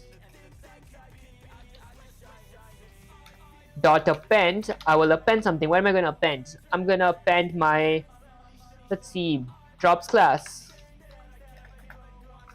Okay, and the image will be my buff pod image. Okay, perfect. And then I will reassign my game dot buff pod dot time to be equal to my time module dot the time function. Okay, perfect. That was basically all the drops that we needed. That was the hard part. Now let me go ahead and add my event loop. Okay, maybe I'll add my event loop after I fill my screen. So I'll go with a comment that says event loop. For my event loop, let's see what am I going to do. I'll iterate over all my Pygame events. I'll do it for every event in my Pygame dot event dot get. This basically gets all my Pygame events, but I'm looking for a specific type of event. Let me go with if my event dot type equals to Pygame dot all uppercase quit. I'll set my is underscore running boolean variable to be equal to false. Okay, perfect. Okay, I might add one for like reset. So under my game class, let me actually define a reset method, because I would use this to reset the whole game once the player hits R. So I'll go with reset method. I'll just add a self.dunder in it. Just dunder in it. There we go. Okay, so I added my event loop. I added my collision logic. Let me add FPS now. So I'll go with my clock variable that I created like when I started the game, dot tick function, and my FPS variable. Maybe I'll add a comment that says FPS. So this is my FPS. And if you guys didn't know, FPS is frames per second. Then let me go ahead and add a pygame.quit and then a sys.exit. Basically, pygame.quit exits pygame. Pygame.quit is the exact opposite of pygame.init. We use pygame.init to initialize pygame, to start pygame. We use pygame.quit to do the exact opposite, to close pygame again. And then sys.exit basically exits the entire Python program. So pygame.quit just exits pygame, sys.exit exits the entire Python program. Okay, now with that out of the way, let me go ahead and add my game objects. Now it's the easier part where I don't gotta type a lot of code. Let me just go ahead and add my game objects. What game objects do I have? I have a hero object, so I'll go with game object dot my hero object, which is inside of my game object dot the move method, which is going to be having a parameter of keys. This helps my player move around, and my parameter of keys is right here. I created a keys object which is equal to pygame.keys.getPressed. That checks if any of my keys is getting pressed inside of my in my keyboard. Then let me go ahead and add a pygame.hero.applyGravity. Okay, I didn't add a apply gravity method, so let's do that. So under my hero class, right here, let me go ahead and define a apply underscore gravity method. Okay, my apply gravity method won't have any parameters, although I will increase my hero's x-axis underscore velocity, my hero's x-axis velocity by my gravity. Let me go with self.x-axis underscore velocity, which is going to increase by my gravity, which is set to 0.5 right now. Then let me go ahead and add a self.rect.x-axis. Honestly, y-axis. This should be y-axis velocity, my vertical velocity, and my self.rect.y-axis is going to increase by my self.y-axis underscore velocity. This basically simulates gravity, so my hero is going to be pulled down like forever.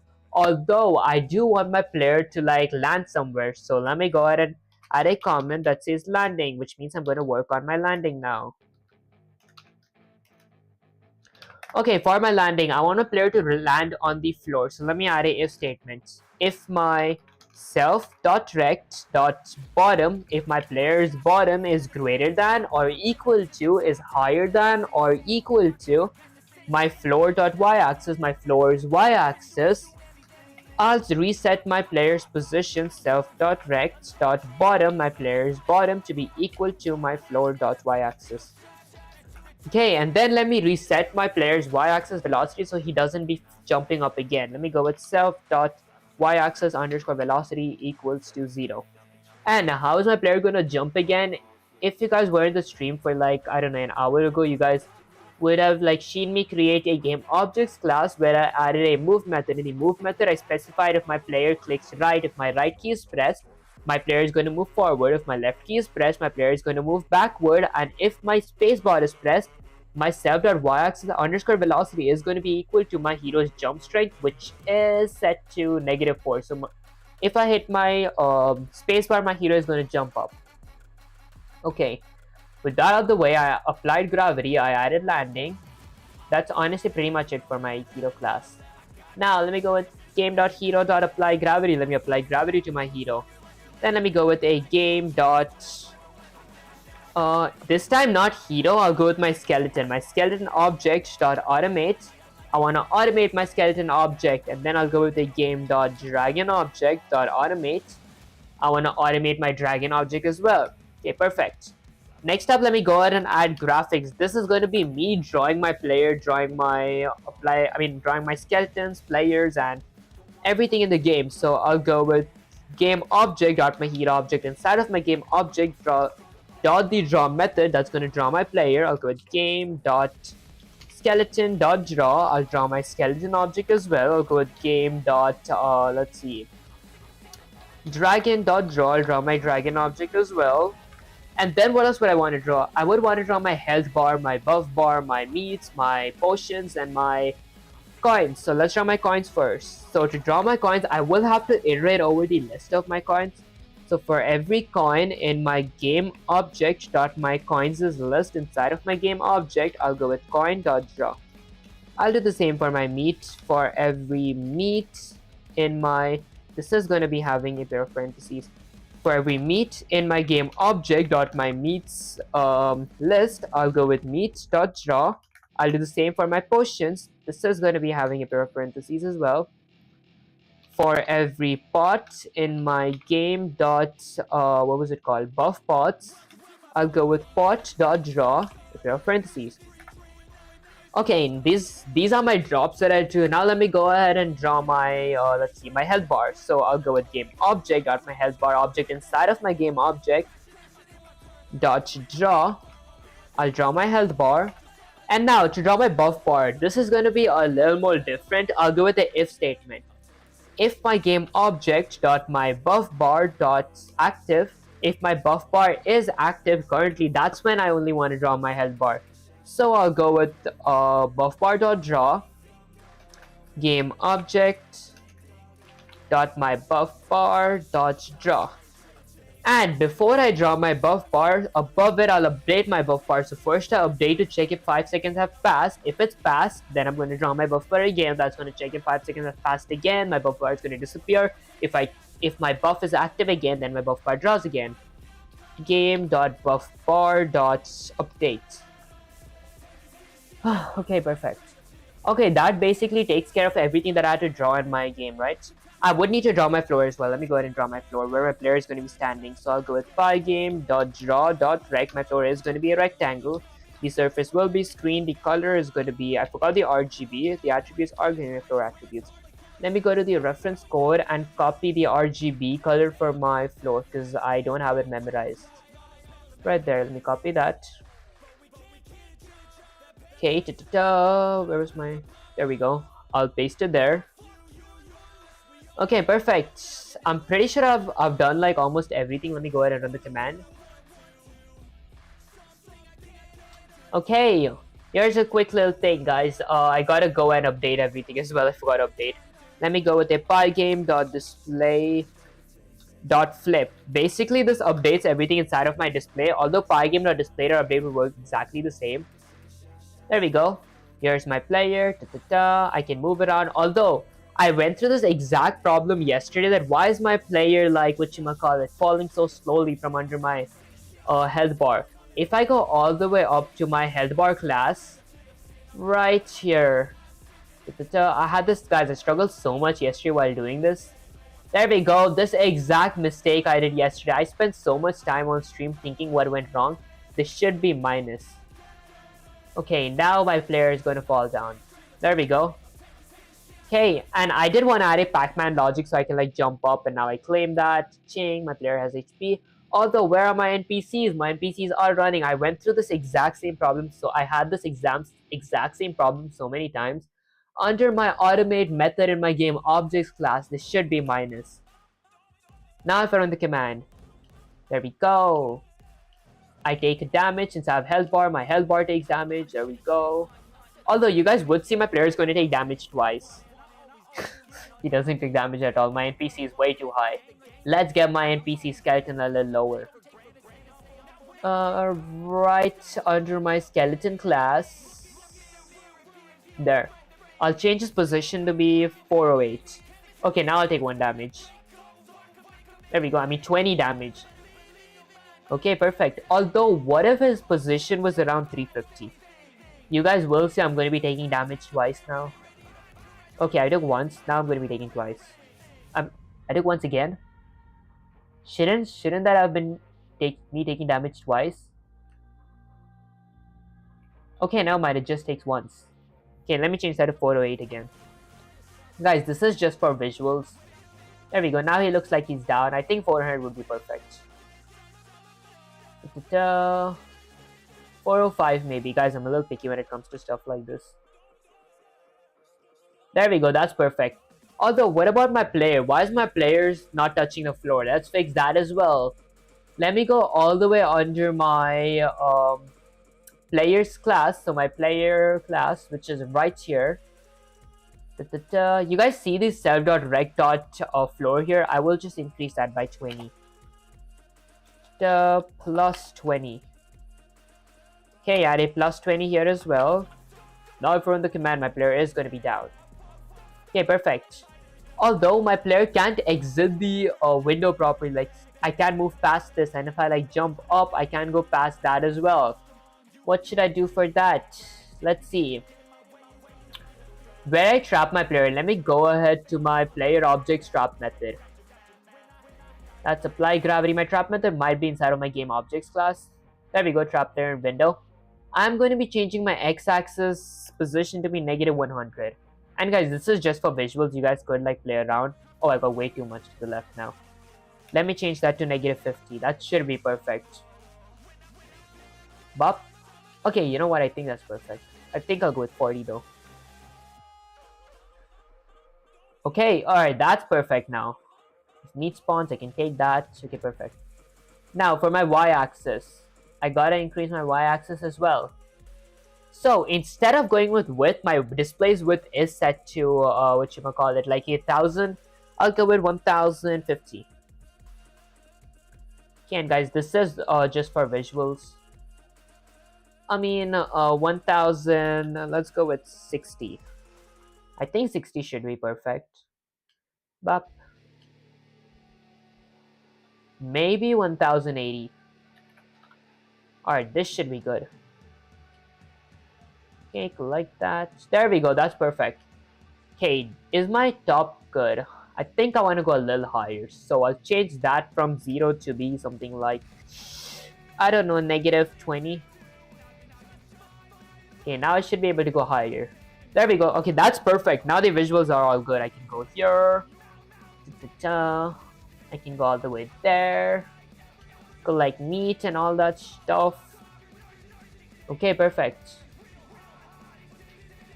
Alright, that was honestly pretty much it. Now, do I want to add sound effects? Am I audible? Let me check if my stream's going good here. Okay, now do I want to add sound effects? Let's see. Okay, perfect. Stream's going good there. Okay, so what kind of sound effects should I load? I should load a gulping sound effects. And guys, a quick little cringe caution, the sound effects. I was the, the artist for the sound effects. I was like the sound effects SFX artist, if that's what we call it. So it is going to be a little cringe. That aside, let's go ahead and load my sound effects. So what else sound effects do I have? Firstly, I'll need a collision sound effect for when player collides with someone. So let me go with a collision _ SFX. I'll set that equal to pygame.image pygame.mixer capitalized sound. I'll give the file path. The file path is going to be game items followed by 2 forward slashes followed by SFX, 2 more forward slashes. Let's see, my collision sound effect. There we go. Okay, and then I would need a sound effect for my player collecting meat, my player drinking potion, and my player collecting a coin. So I'll go with coin collecting _ SFX. Maybe I change that FX to be lowercase. There we go. And then I'll copy this exact same thing. So that equal to paste it. Can you guys like even see that part? Okay, good, you guys can. Okay, and instead of colliding sound effect, I'll change that part to coin colliding sound effect. Collecting coin sound effects. Okay, and then I'll need a eating meat sound effects. Eating _ meat _ SFX. Also that equal to pygame.mixer.capitalized sound. Okay, the file path game items followed by 2 forward slashes followed by SFX, 2 more forward slashes, my meat eating sound effect. Okay, and then I'll go with, let's see, why are there so many spaces here? There. Okay, I'll go with drinking _ SFX. I feel like the drinking sound effects was the weakest one out of them all. Okay, .mixer.sound, capitalized sound. The file path is going to be game items followed by 2 forward slashes followed by SFX, 2 more forward slashes, my drinking potion sound effect. Can I think of anything else? Okay, my mission sound effect. This is going to be mission 1, like when my mission starts. It's going to be like, this is going to be sound played before my game begins. I'll go with pygame.mixer.sound. This is going to be... Okay, let me give my game... my file path. File path is going to be game items. Let me just fix my sound spelling.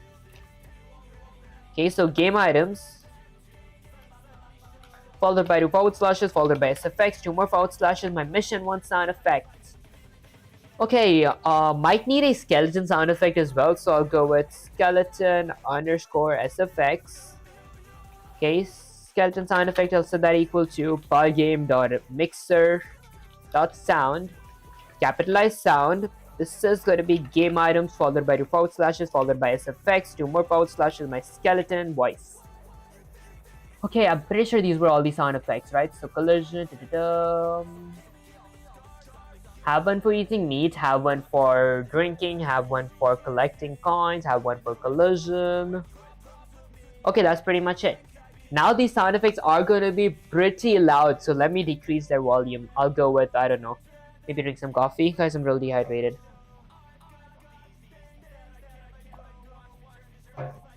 Okay, actually that was tea, not coffee, my bad guys.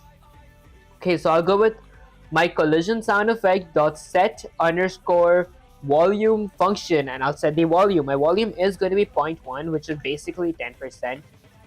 Okay, then let me go ahead and add one for, let's see, basically for everything. I'll copy that, paste it here, my coin collecting sound effect dot set underscore volume. My volume is going to be 0.1 as well, which is 10%. Next up, eating meat sound effect. Let me copy that, paste it here, eating meat sound effect dot set underscore volume. My volume is going to be 0.1 as well. Drinking sound effect, let me paste that here, dot set underscore volume. My volume will be 0.1, 10%. Mission 1 sound effect, let me paste it here, dot set underscore volume. My volume is going to be 0.1 as well. There we go. And then skeleton sound effect, I'll paste that, dot set underscore volume. I'll set that to be 0.1. Okay, honestly, I might need... Okay, excuse me guys, I might need a few sound effects if I won a game and I lost a game, so let me go ahead and load those as well. So game underscore 1 underscore SFX, excuse me again guys, I'll set that equal to pygame.mixer.capitalized sound. I'll give the file path. File path is going to be game item, followed by 2 forward slashes, followed by SFX, 2 more forward slashes, my game 1 sound effect. Okay, let me go ahead and add one for lose, game underscore lose underscore sound effect. I'll set that equal to pygame.mixer.capitalized sound. This is going to be my game loss sound effects file path. So game items, followed by 2 forward slashes, followed by SFX, 2 more forward slashes, my game loss sound effect. And just like the others, let me set the volume as well. So game 1 sound effect dot set underscore volume. I'll set the volume to be 0.1, which is 10%. And then for my game loss sound effect, I'll paste that, dot set underscore volume. I'll set a volume for my game loss sound effect as well, which is going to be 0.1. There we go. Now, honestly, I don't know much about setting channels, although the thing that I know about channels is like, when one channel is playing, none of the other channels are going to play. That's going to be, the sound is going to be playing on its exclusive channel. So let me add that. I'll go with, it should be pygame dot something with channel, right? So set channel or channel, pygame dot mixer dot set channel, set num channel. There we go. I forgot the name of the function, set num channel. I'll create 3 channels. One channel is going to be for my mission, when my mission sound is playing. One is going to be if I win the game. One is going to be if I lose the game. So I'll go with mission underscore 1. Okay, underscore channel. I'll set that equal to, that's going to be mission. Okay, I'll set my mission 1 channel to be equal to pygame.capitalized channel. Okay, maybe I fixed my typo. Okay, my channel is going to be my mission 1 sound effect. Let me copy that, paste it here. Was the function correct? Channel. Okay. Oh, this is going to be channel 1. Oh, okay, I see. Then let me go with a game underscore lost underscore channel. Also that equal to pygame.channel. That is going to be channel number 2. Okay, and then I'll go with a game underscore 1 underscore channel. This is going to be equal to pygame.channel. This is going to be my channel number 3. Honestly, I feel Pygame starts counting from 0, so I should keep this to be channel 0. That's going to be channel 1. That's going to be channel 2. Okay, I have 2 channels. Perfect. I set my channels, set my volumes as well. Now let's go under my collision flag. Okay. Let's add my sound effect now. So if I won the game, once I win the game, I'll go with my game 1 channel. Game 1 channel dot play dot the play function. I'll give my channel name. So this is going to be my game 1 sound effect. Okay, that sound effect is going to play once I win the game.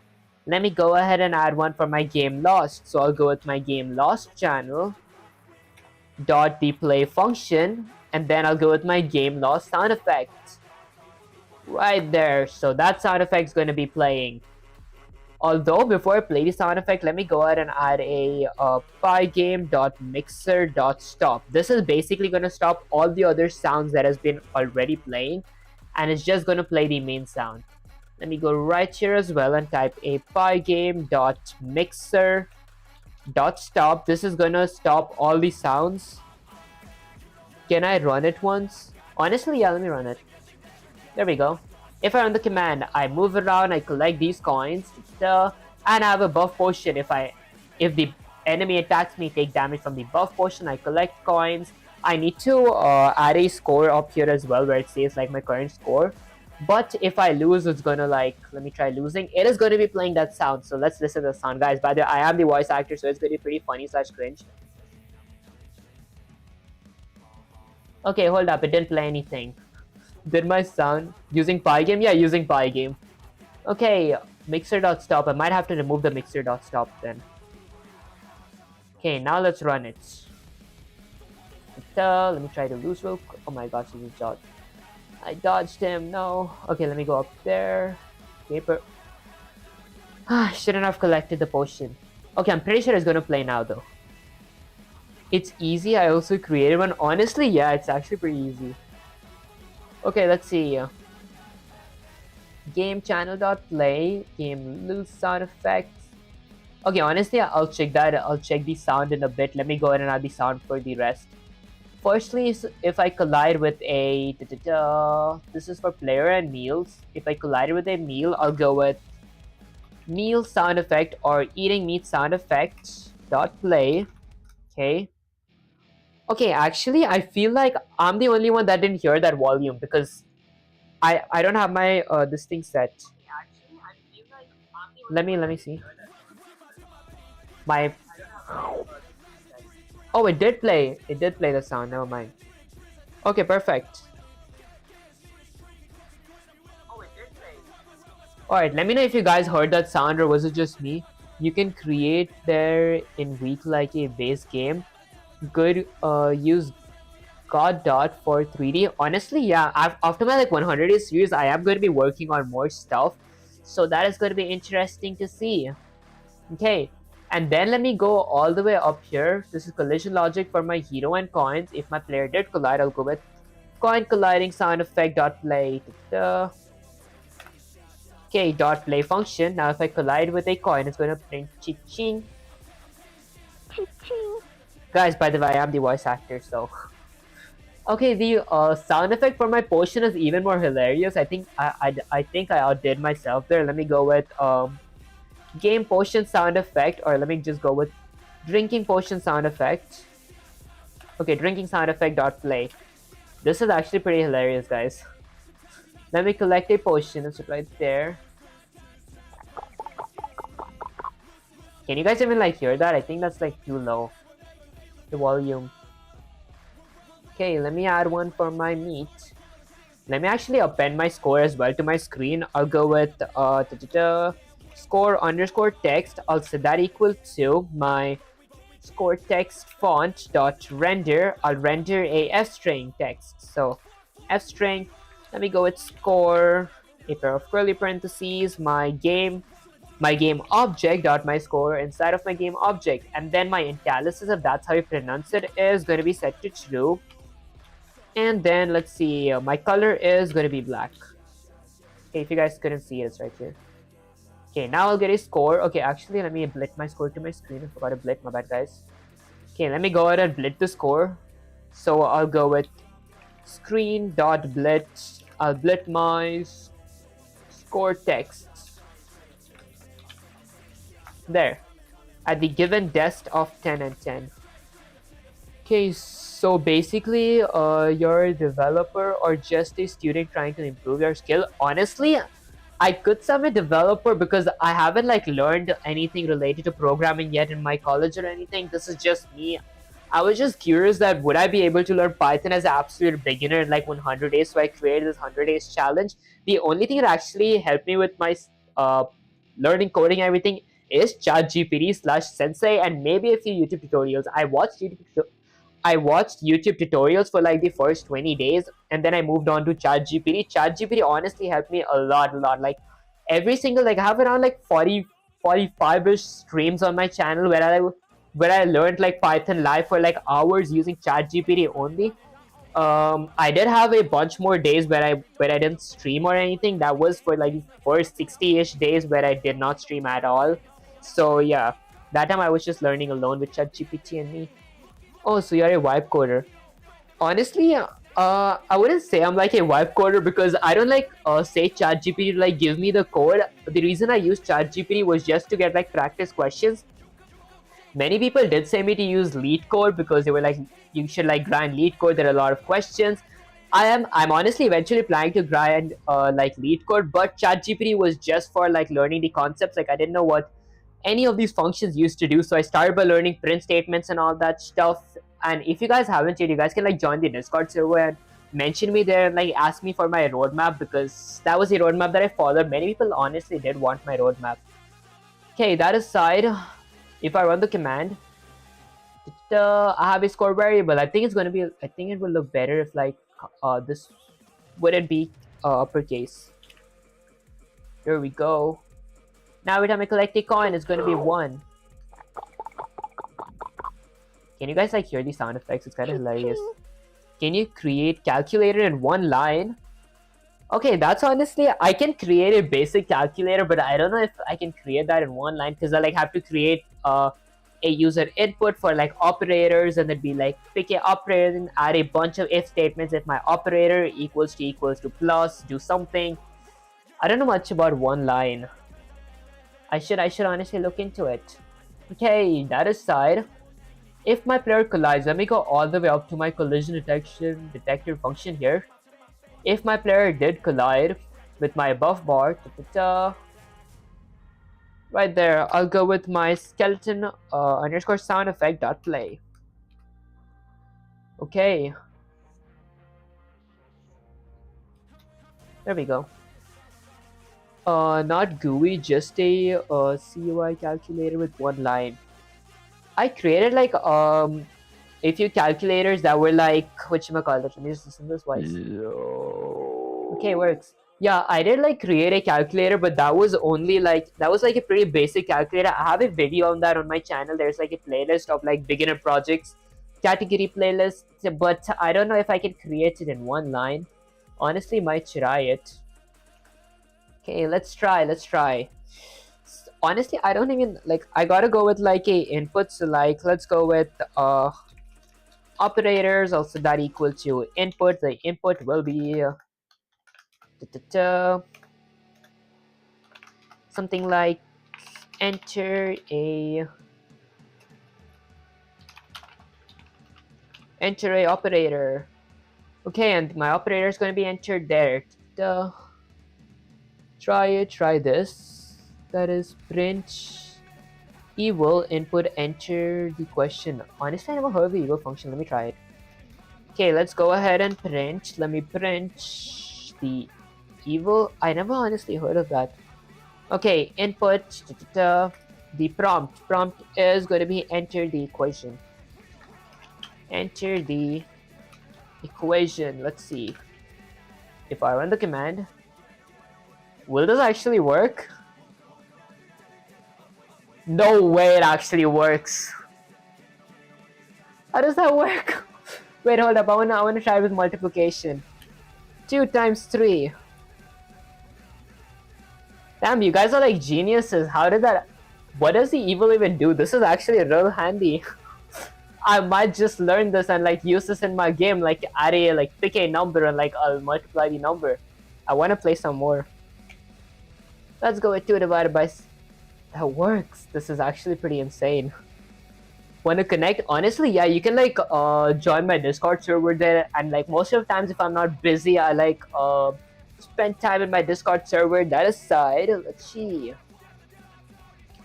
Okay, this is basically it for my this game. I do need to... Let me actually add a freeze logic so it freezes my game sometimes before my mission starts. So let me create... Above my is underscore running, I'll go with a mission underscore active boolean variable as well, so that equal to false, because my mission, I don't want it to be active yet. Okay, honestly, I forgot what to do here. I might check the reference for this part, because I just worked on this section once. Okay, let's see. Under my game loop, right here. So I have a mission active variable here. Okay, I need to add my event loop as well. Okay, this was the confusing part now. Let me just zoom in a bit. Want any help? Honestly, I think I can like figure this out because it is pretty easy. I just need to, whatchamacallit, lock it in because I did this just once.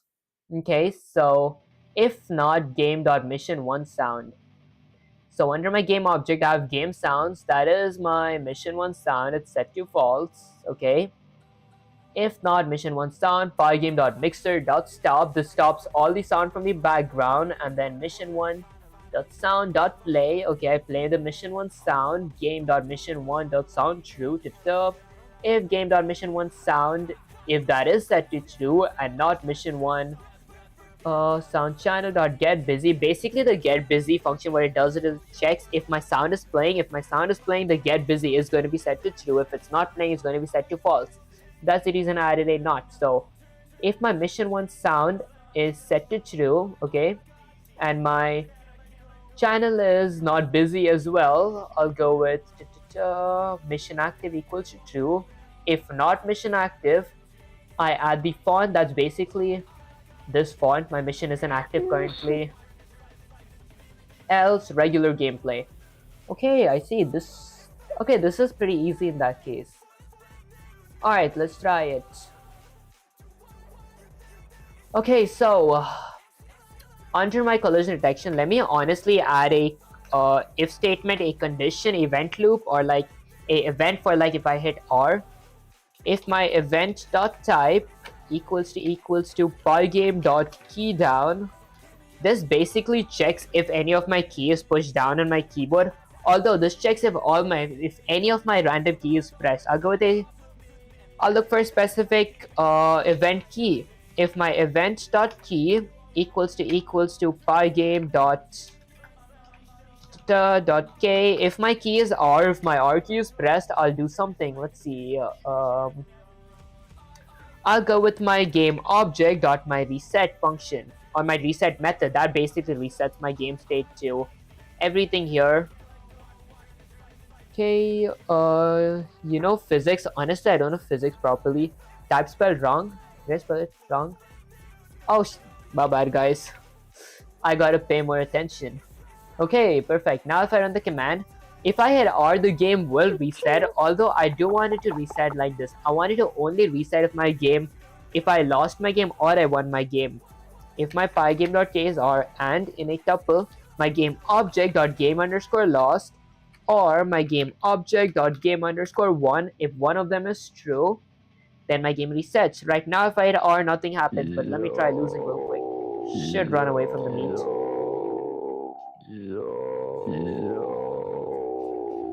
Okay. Okay, I need to cut the background noises as well, or reset the game. Okay. Let me just check if my Twitch stream and Kick stream is going good.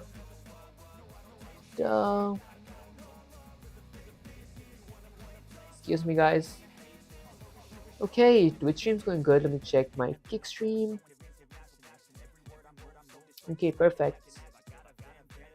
Alright, I think you can change many things in this. Honestly, yeah, there are like so many more improvements I can do. I guess I'm way too dumb to do those improvements. Alright, that aside, let me drink some more tea.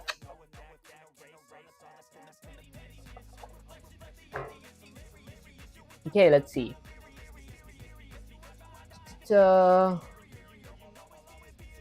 Okay, so now before my collision detection, let me go ahead and add my if statement for my mission active. Use sprite. Honestly, I didn't learn about these sprites. I didn't learn about the sprite class yet. I did want to learn that, but my 100 series is like gonna end in 5 days. I'll like probably learn it after that. I'm just trying to master the stuff that I already know. And level digging should be done. Yeah, I should learn about the levels as well. That aside, I forgot the code here. Okay, so if not mission 1 sound, let me go ahead and add sounds here. Okay, so under my game class, let me go ahead and add comment that says game sounds. For my game sounds, I'll go with self dot. Let's see, what else sounds do I have? Self dot mission underscore 1 underscore SFX. Actually, underscore sound. I'll set that equal to false because my mission 1 sound isn't being played yet. Designing. Level and designing should be done. Yeah, I actually want to work with designing as well. I might do that actually after my 100 series. Okay, I'll go with self dot game underscore 1 underscore sound. I'll set that equal to false as well because I haven't won yet. Self dot game underscore lost underscore sound. I'll set that equal to false as well. Okay, perfect.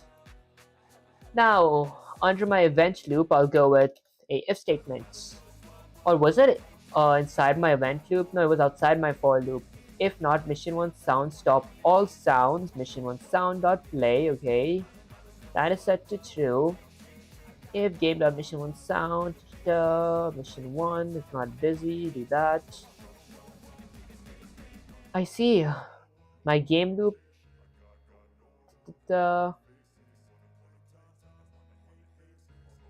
Okay, so this is my win logic goes onto it as well. Okay, so outside my for loop, GG's said hi. How are you doing, GG? Appreciate you joining the stream. Bye. Honestly, I appreciate you joining the stream. One-sided gamer. I guess I'll see you in the next stream. And guys, if I can't talk right now, it's because I am a little exhausted. That aside, let me lubricate my lips.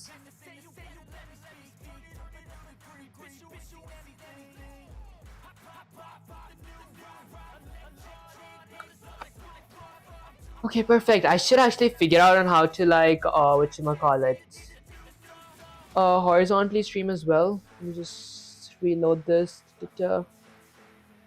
Okay, perfect. Okay, so if my or if not game dot mission 1 sound.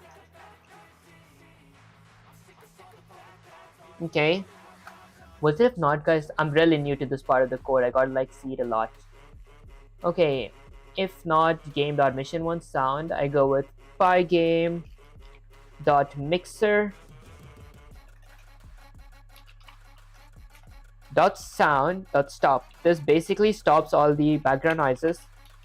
Stops all the backgrounds and noises. Okay. And then I'll go with a, let's see, or sounds would sound much better.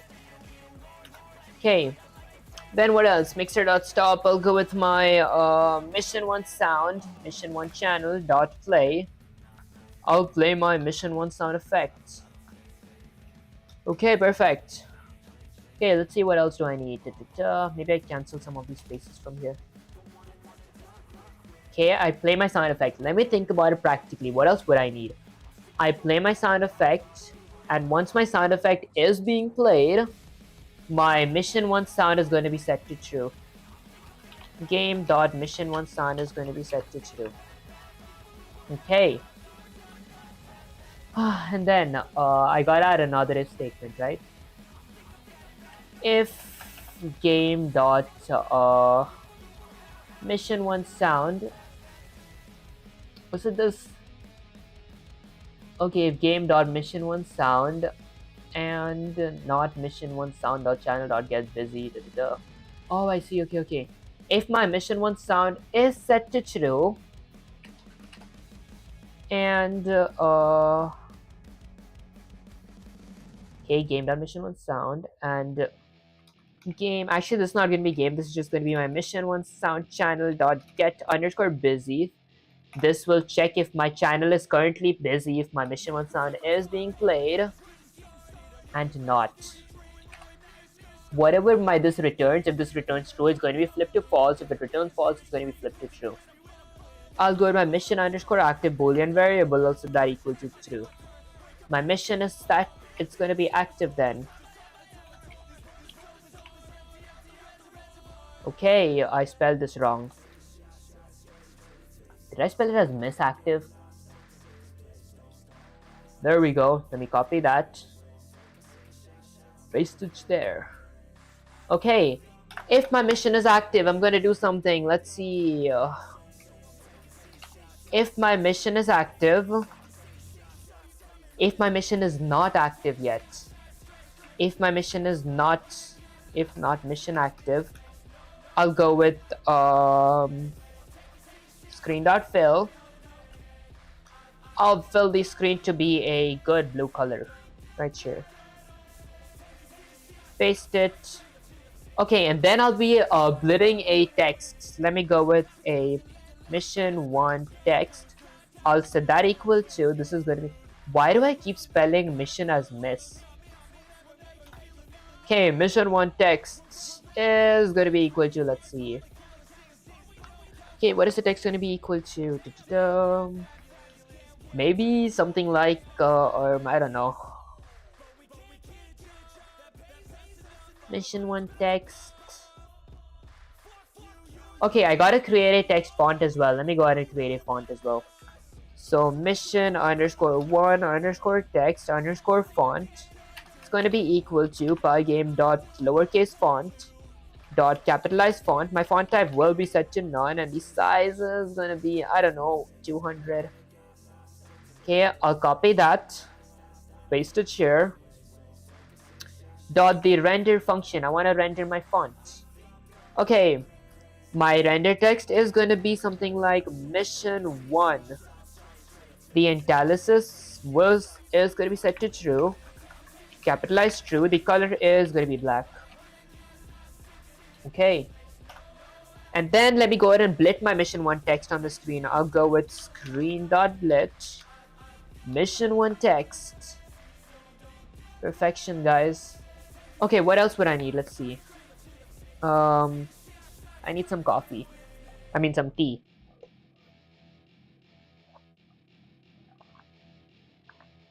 Guys, why does it look like the straw isn't washed? That's nasty. Okay. Let's see. Screen.blitz. That blitz my mission 1. Else, let me go with a else clause. Else my mission 1 is not set to false. I'll do something. This should just be mission active. There.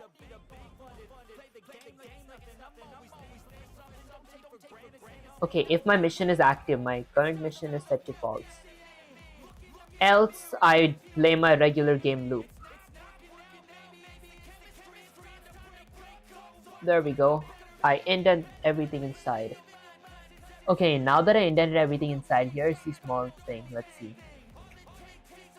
Now, under my this thing, let me copy that. Delete that. Okay, let's be really slow here. Let me paste that here. This is going to be my regular game loop. I have my collision, I have my win/lose logic. Under my win/lose logic, I have these. There we go. Okay. Oh, it honestly works. Huh. Excuse me, guys.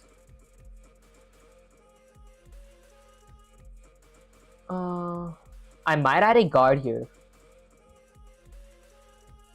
Excuse me, guys. Let's just check. Mission, collect and gold coins. Okay, let me change this to not. If not, mission active. Now if I were to run the command. Mission, collect and gold coins. Ching-ching. Perfect. Ching-ching. Ching-ching. Guys, by the way, I am the voice actor of this. Of all these sound effects here. Ching-ching. Okay, let's try winning. Ching-ching. I might actually lose. Ching-ching. Nah, I'd win. There we go. Okay, no sound is being played. Let's fix that. Ta-ta-ta. Maybe under my win logic. My win logic is right here. Screen.blitz. Game 1 channel. I'll just go with game 1 sound effects dot play. Game 1 sound effect dot play. Okay. Now the play function. Let me change that to 1 score for now because I don't want to get 10 score every single time. Mission, collect 10 gold coins. Okay, let's collect 1. Wave completed. Sit back and wait for further instructions, warrior. Sit back and wait for further instructions, warrior. Alright. That's the reason I gotta add a specific channel now. Let me check the reference again. Hold up. L, cytoponic collision factor, the regular stuff. Okay, okay, I might add that as well. Okay, how did I add my whatchamacallit? If not game.game1 sound, if that is set to false, pygame. Oh, okay, pygame mixer.false. Specific channel, play that. I see. Okay, let me change that back. Actually, just leave that to be 1 for now. Now, let me add a if statement here. If not, game.game underscore 1 sound. Okay. If my game underscore 1 sound is let's see, is set to true, if my game underscore 1 sound is being played, I'll go with pygame.mixer.stop. This stops all noises or all sounds, and then I'll go with my game 1 channel dot play. I'll play my game 1 sound effect. There we go. Now if I run the command. Mission, collect 10 gold coins. Okay, it says collect 10 gold coins. Alright, I might remove the knot from here. Mission, collect 10 gold coins. Let's collect 1. Ching-ching. Okay, let me add the knot again. Let's check the reference code. Okay, if not game.game1 sound, what is that initially set to?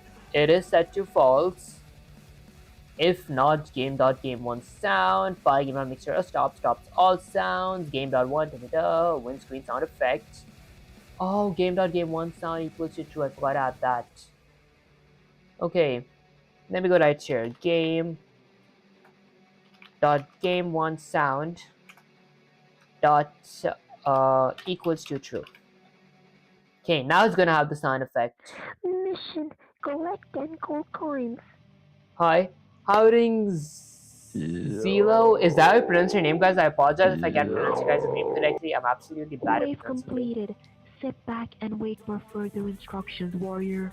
There we go. Now it works. Perfect. Let's do the same exact thing for my game Lost as well. So instead of directly placing this, I'll go with the if statement. If not game lost sound. Okay, if my game lost sound is set to true, let me go ahead and indent this inside. Right there. Let me indent that. Okay, and then I'll go with pygame.mixer.stop. This basically stops all the background noises. Stops background noises or sounds. There we go. And then I'll set my game lost sound to be equal to true. Okay, perfect. Now if I lose, let's try losing real quick. Mission: collect 10 gold coins. Let me check if I'm audible because I forgot to charge my Wave mic. completed. Oh my gosh, let me change that to 10. There. Mission: collect 10 gold coins. Okay, let's collect. I mean, I won't collect 10 gold coins. I want to try losing.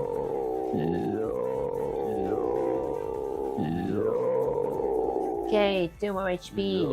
1 more HP. You have fallen, warrior. You must try again and emerge victorious. There we go. Okay. Honestly, that's like basically it. Let me go ahead and change the positions for my whatchamacallit. Let's see, which one's position do I want to change? Screen.blitz. There we go, my mission 1. The given dest. Okay, the given dest of my x-axis is going to be somewhere around 300. 300 by 100. Where is that going to be? Okay, never mind. I want to get the y-axis a little lower. I'll go with 200. Okay, 250. Okay, 200 by 250. 100 by 250. Guys, this is just for visuals. You guys can play around with this. 0 by 250. Mission. Okay, I guess I'll go with 50. Mission. Am I like missing the perfect spot or something? 25. There we go, that's perfect. Collect 10 gold coins. And now we collect the 10 gold coins. Why does 2 gold coins spawn? Okay, let me try fixing all the drop spawns now. Okay. Let's go with a if here. So if whatchamacallit, mission 1 active, if that is set to true, that's when I'm going to be doing that. Let me add the exact same thing for my meat spawn logic. If my mission 1 is active, I spawn the meat. Okay, same for my buff potion spawn logic. If mission 1 active, I indent all that. Okay, perfect. Now if I run the command. Mission: collect 10 gold coins. Okay, it does kind of spawn. Oh, okay, I don't think I gotta add these right here. I might have to do this in the graphics place. Let's fix it all. There we go. Now let me go all the way down to my game graphics right here. Let's go with if mission 1 active. Then I indent coins meat pot. Inside this, there. Mission 1 is set to active. Coins. Okay, let me go with not. If not. Mission: collect 10 gold coins. There we go. How did I collect that? Cha-ching.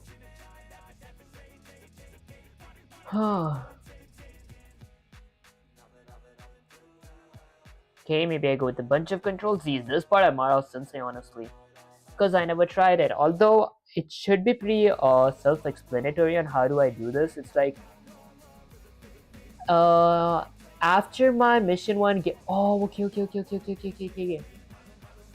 After my so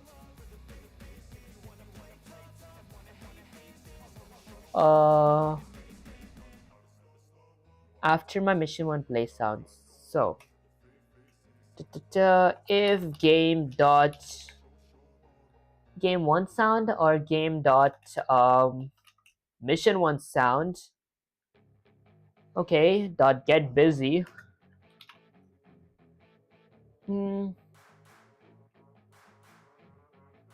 Okay, if my mission one channel dot get busy.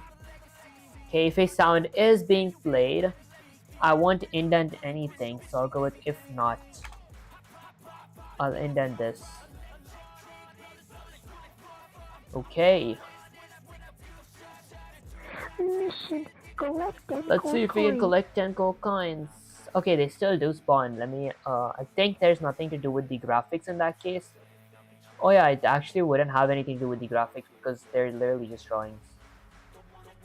Instead, let me go and write that under my spawn logic. So spawn logic for coin, Okay. Let me go with a if mission one. So if my mission one sound channel dot let's see dot get underscore busy. If my mission one sound channel, if there's nothing playing yet, then I indent everything in here, everything before my game objects. Then I run the command. Mission, collect 10 gold coins. Says collect 10 gold coins. Okay, the gold coins do spawn a lot. Okay. I'll just go with a bunch of control Z's. Guys, might have to ask Sensei for this. Okay, I honestly might increase the delay, so like when my coin spawns.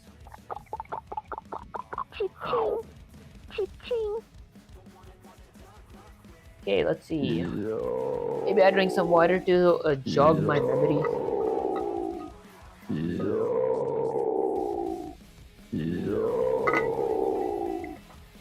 You have fallen, warrior.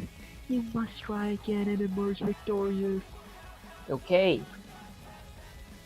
Okay, what is it that I could have been missing so my player, whatchamacallit, doesn't... Okay, let's see. I want my... Okay, let me just go with a control C. I mean, I want to try figuring this out though. If not game dot mission one sound, if my mission one sound, stop channel. Okay, so when do I want them to spawn? Let me... An additional if statement would honestly be helpful here. Spawn logic for coins. When do I want it to spawn? Okay, so if time.time minus coin drop time, I might go with something else. And mission 1 sound. Mission 1 dot active. Then I spawn my coins. Mission, collect 10 gold coins. Okay, let me go with actually control shift Z. Let me go with the not. Mission, collect 10 gold coins. Okay, there was one gold coin up there.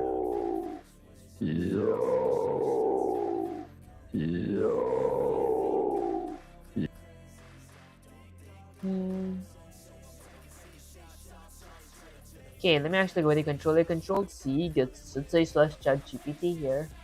Guys, this I take it like a real big improvement. This is the first time like actually asking Sensei slash chat GPT for help in stream, if that made any sense. Okay, let me go ahead and say Sensei, I wrote this code, although what if I wanted to although I wanted the drops timer to starts after the game starts. When I start the game, I see buff pots and meats and coins as well. Cause I can't phrase right now. That aside, I see the flaw Vivek. You let the drop spawn clock start ticking the moment the game object is created. Look at your time in it. Okay, that means as soon as you create a game class, clock starts ticking, even while you're stuck in the mission. Okay, one screen by the mission officially begins. Fix reset, I set that to none. Ta-ta-ta. Okay, when mission actually begins. Okay, if game.mission. Okay, none at first. Okay, when a mission actually begins, if mission dot one sound and mission dot one channel dot get busy equals true, right there, reset timers. Okay, that way clock spawns. I see. Let me try that. So under actually, let me go to my game class. Let me go under missions, drop time. Let me change that to none. My time hasn't started yet. Let me change that to none as well. Time hasn't started. Lastly, let me change that to none. Excuse me, guys. Okay, and under this line, okay, mission 1 is active. True. If my mission 1 is active, I'll go with my game dot let's see, coin drop time. I'll set that equal to my time module dot the time function. Oh, I see how this. I see the link, guys. Okay, game dot. Let's see, what's the next one? Meet drop time. I'll set that equal to time module dot the time function, and then I'll go with game dot buff pod drop time. I'll set that equal to time module dot the time function. Now if I run the command. Mission, collect 10 gold coins. Okay, they do kind of spawn though.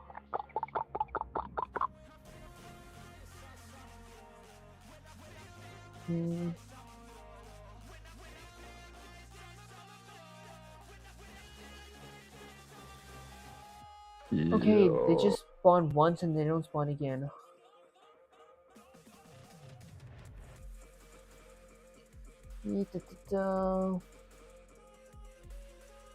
And not channel dot get busy.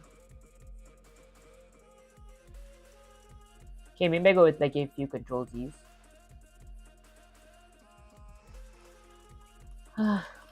Guys, I think since they gave me the wrong information here, I guess I gotta figure it out myself. That's like one problem with this stuff. It's like once I start doing more complicated stuff, since it's a ChatGPT can't be like giving me correct answers, so I guess I gotta figure this out myself.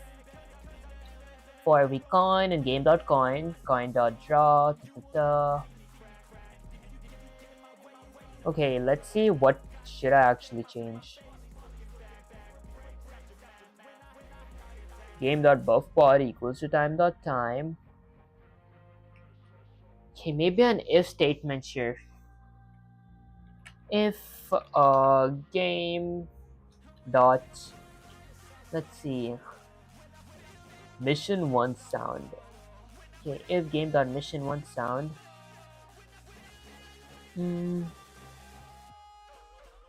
Dot get busy. I can't go with get busy. I don't know. Okay, if game dot mission 1 sound. Okay, what is it I'm looking for? I'm looking for setting my drop spawn time after my mission active is set to true. Okay, so I do that. If mission active, if our mission active is set to true, I indent this. That's when my spawn logic works. Okay. If my mission is active, I go with coin dot I did try this though. Let me go here as well. If mission active. Oh, I actually have a backup plan if this doesn't work, guys. Let me indent that. If mission active.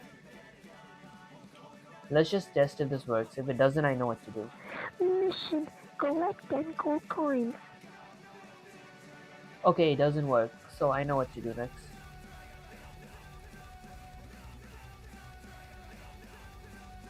There we go. Okay, so let me like go under event loop. There. Okay, under my else. Let me say if mission active. Okay.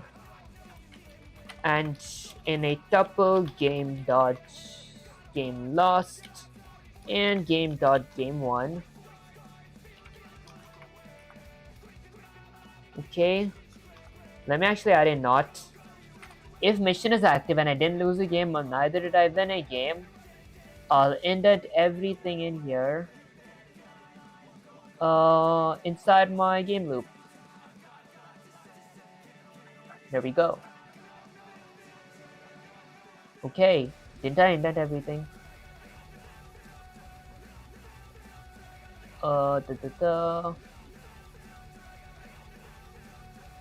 Tap.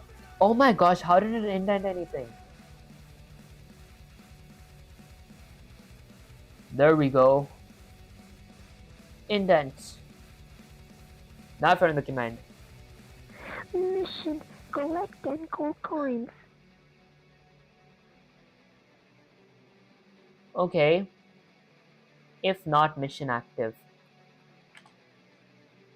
If my mission active is set to true. Mission, collect 10 gold coins. Not game lost or okay, wait, hold up. If mission active is set to true, or I don't know why did I like comma, guys. That was kind of stupid. Mission, collect 10 gold coins. There we go. I don't want my things to spawn. Actually, I actually think I know what to do. I feel like I do know what to do. Hold up. Let me go with self.mission underscore active. Also, that equal to false. Okay. Under my job details, if self.mission active. Okay, if not, if my mission active is set to true, I indent this whole thing.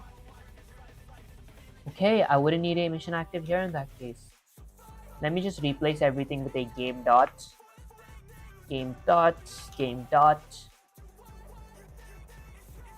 Okay, mission underscore active. Did I spell it correct?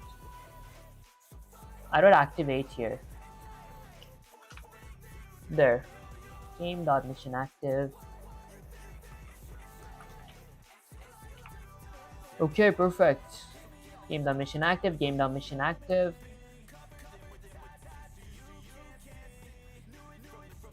Okay, now I've run the command. Mission, collect 10 gold coins. Collect 10 gold coins.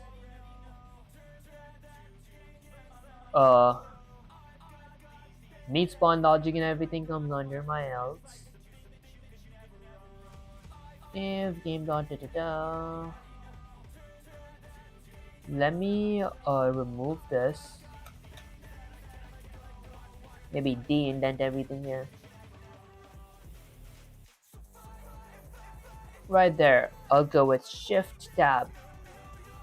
Now if I run the command. Mission, collect 10 gold coins. What isn't it? Guys, what did I do wrong? This was supposed to be a truly masterful plan. Where did I mess up, guys? If not, what if I just go with if mission active? If not, game.game mission sound, place the sound. If not, mission one underscore sound and not mission one underscore get busy. Game dot mission one active. There we go. Okay, hold up. This actually might work. Okay, let's see. Mission: collect 10 gold coins. Ching, ching, ching. Why does it still play? Okay, so once my channels dot get busy goes, okay. Okay, mission one not active, and let's see. My mission one channel dot get underscore busy. Okay, not get busy. Mission: collect 10 gold coins.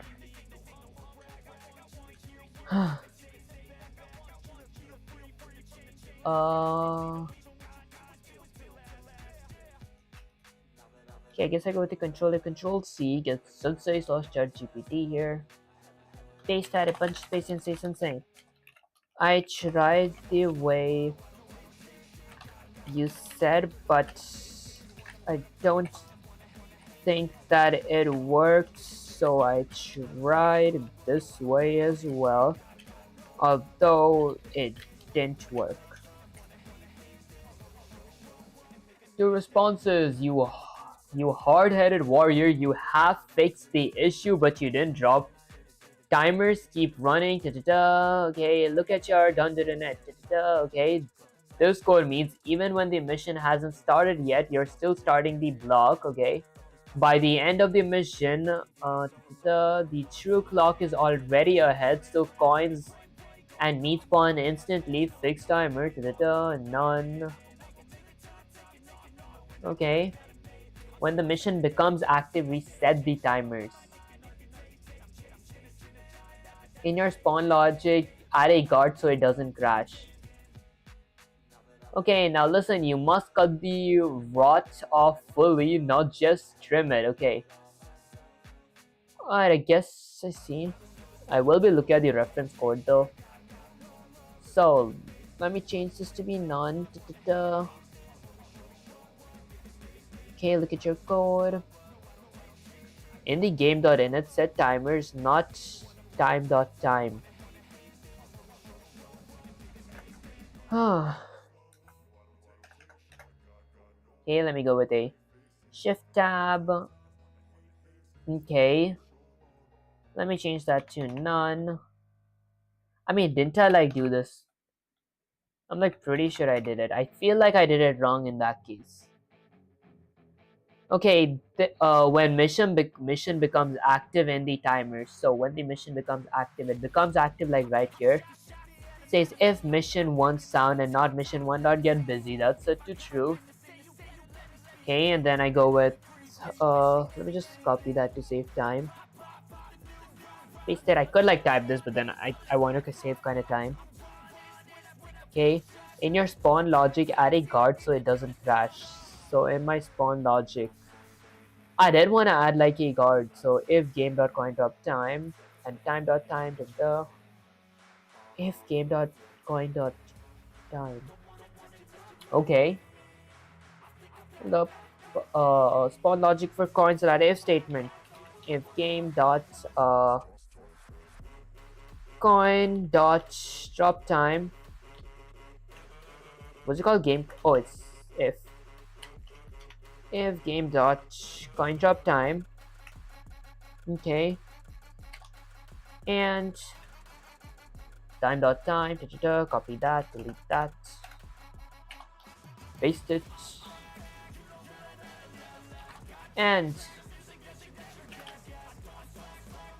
there we go. I go with a shift tab. There we go. I do this.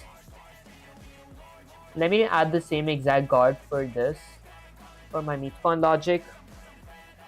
If game dot meat spawn time, meat drop time, and time.time. Okay, if game.buffbot_time and time.time. Now if I run the command, Mission: collect 10 gold coins. why does it like still spawn? Okay, let's go with the control C, get Sensei here. Paste it, add a bunch of space and say Sensei. 3 drops still spawn. Vivek, you didn't fail, you just forgot to chain the leash on your spins. Right now your code spawns meat and buff bots all at once because you initialize their timers like this. That means when the mission starts, all 3 begin ticking together. Spawn logic, there are ways to fix it. Delay meat by 5 seconds. That way, okay. Drop tickle and instead of dumping, my advice, use option 2, stagger them so your world feels alive instead of loot explosion. Okay, I guess that way does make sense.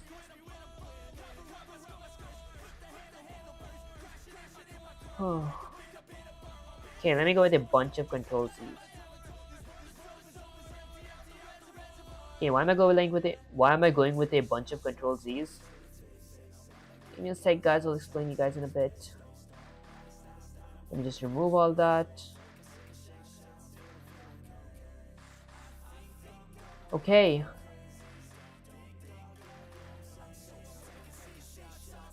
Okay, let me remove that. I could like, okay, I'll just remove it from there. Go with a shift tab. Honestly, I might just remove this. It doesn't make a difference if I remove it. Let me go with like +5. +5 and +5. Now if I run the command. Mission: collect 10 gold coins.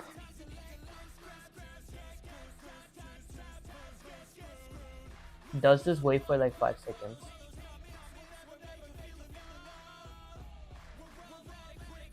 Okay, maybe I go with a bunch more control Z's. Okay, go with control Z's.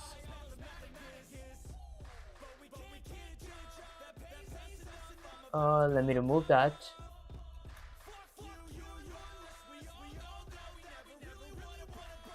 Mission: collect 10 gold coins.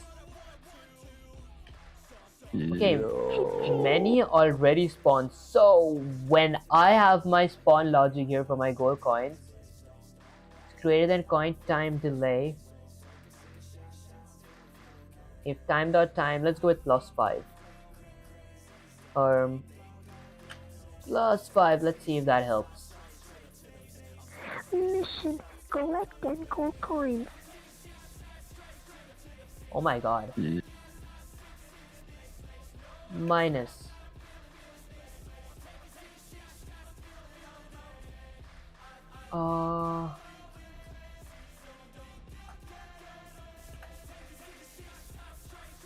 +5. Okay, let's see if this helps. Mission: collect 10 gold coins. Okay, why does the coin spawn so quick? Do I like instantly went from here? Wave complete. Okay, I should like remove the cheat code. Okay, honestly, I actually might see this off stream. I do have like a lot of college work to do, and this is going to take me a while to figure out, so I want to do this off stream. Okay, that aside, let me just check for how long have I been streaming. I did want to stream for more, honestly, but I actually got to do my college stuff. Okay, it's almost 3 hours, pretty calm. Let me go to my main camera. Okay, there we go. Alright guys, and honestly let me go in the main camera for my... Okay, there we go. Alright guys, that honestly was pretty much it for the stream. I wanted to go longer, but I like came home a bit late because I had like college today, and also, am I audible? Yeah, and also my college, I do have a lot of homework for my college and an exam like in a few days.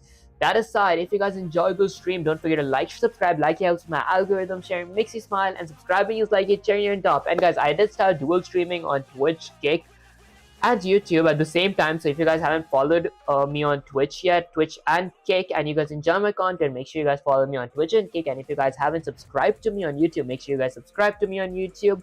That said, join the Discord as well, and I'll catch you guys on the next live stream or video. Peace.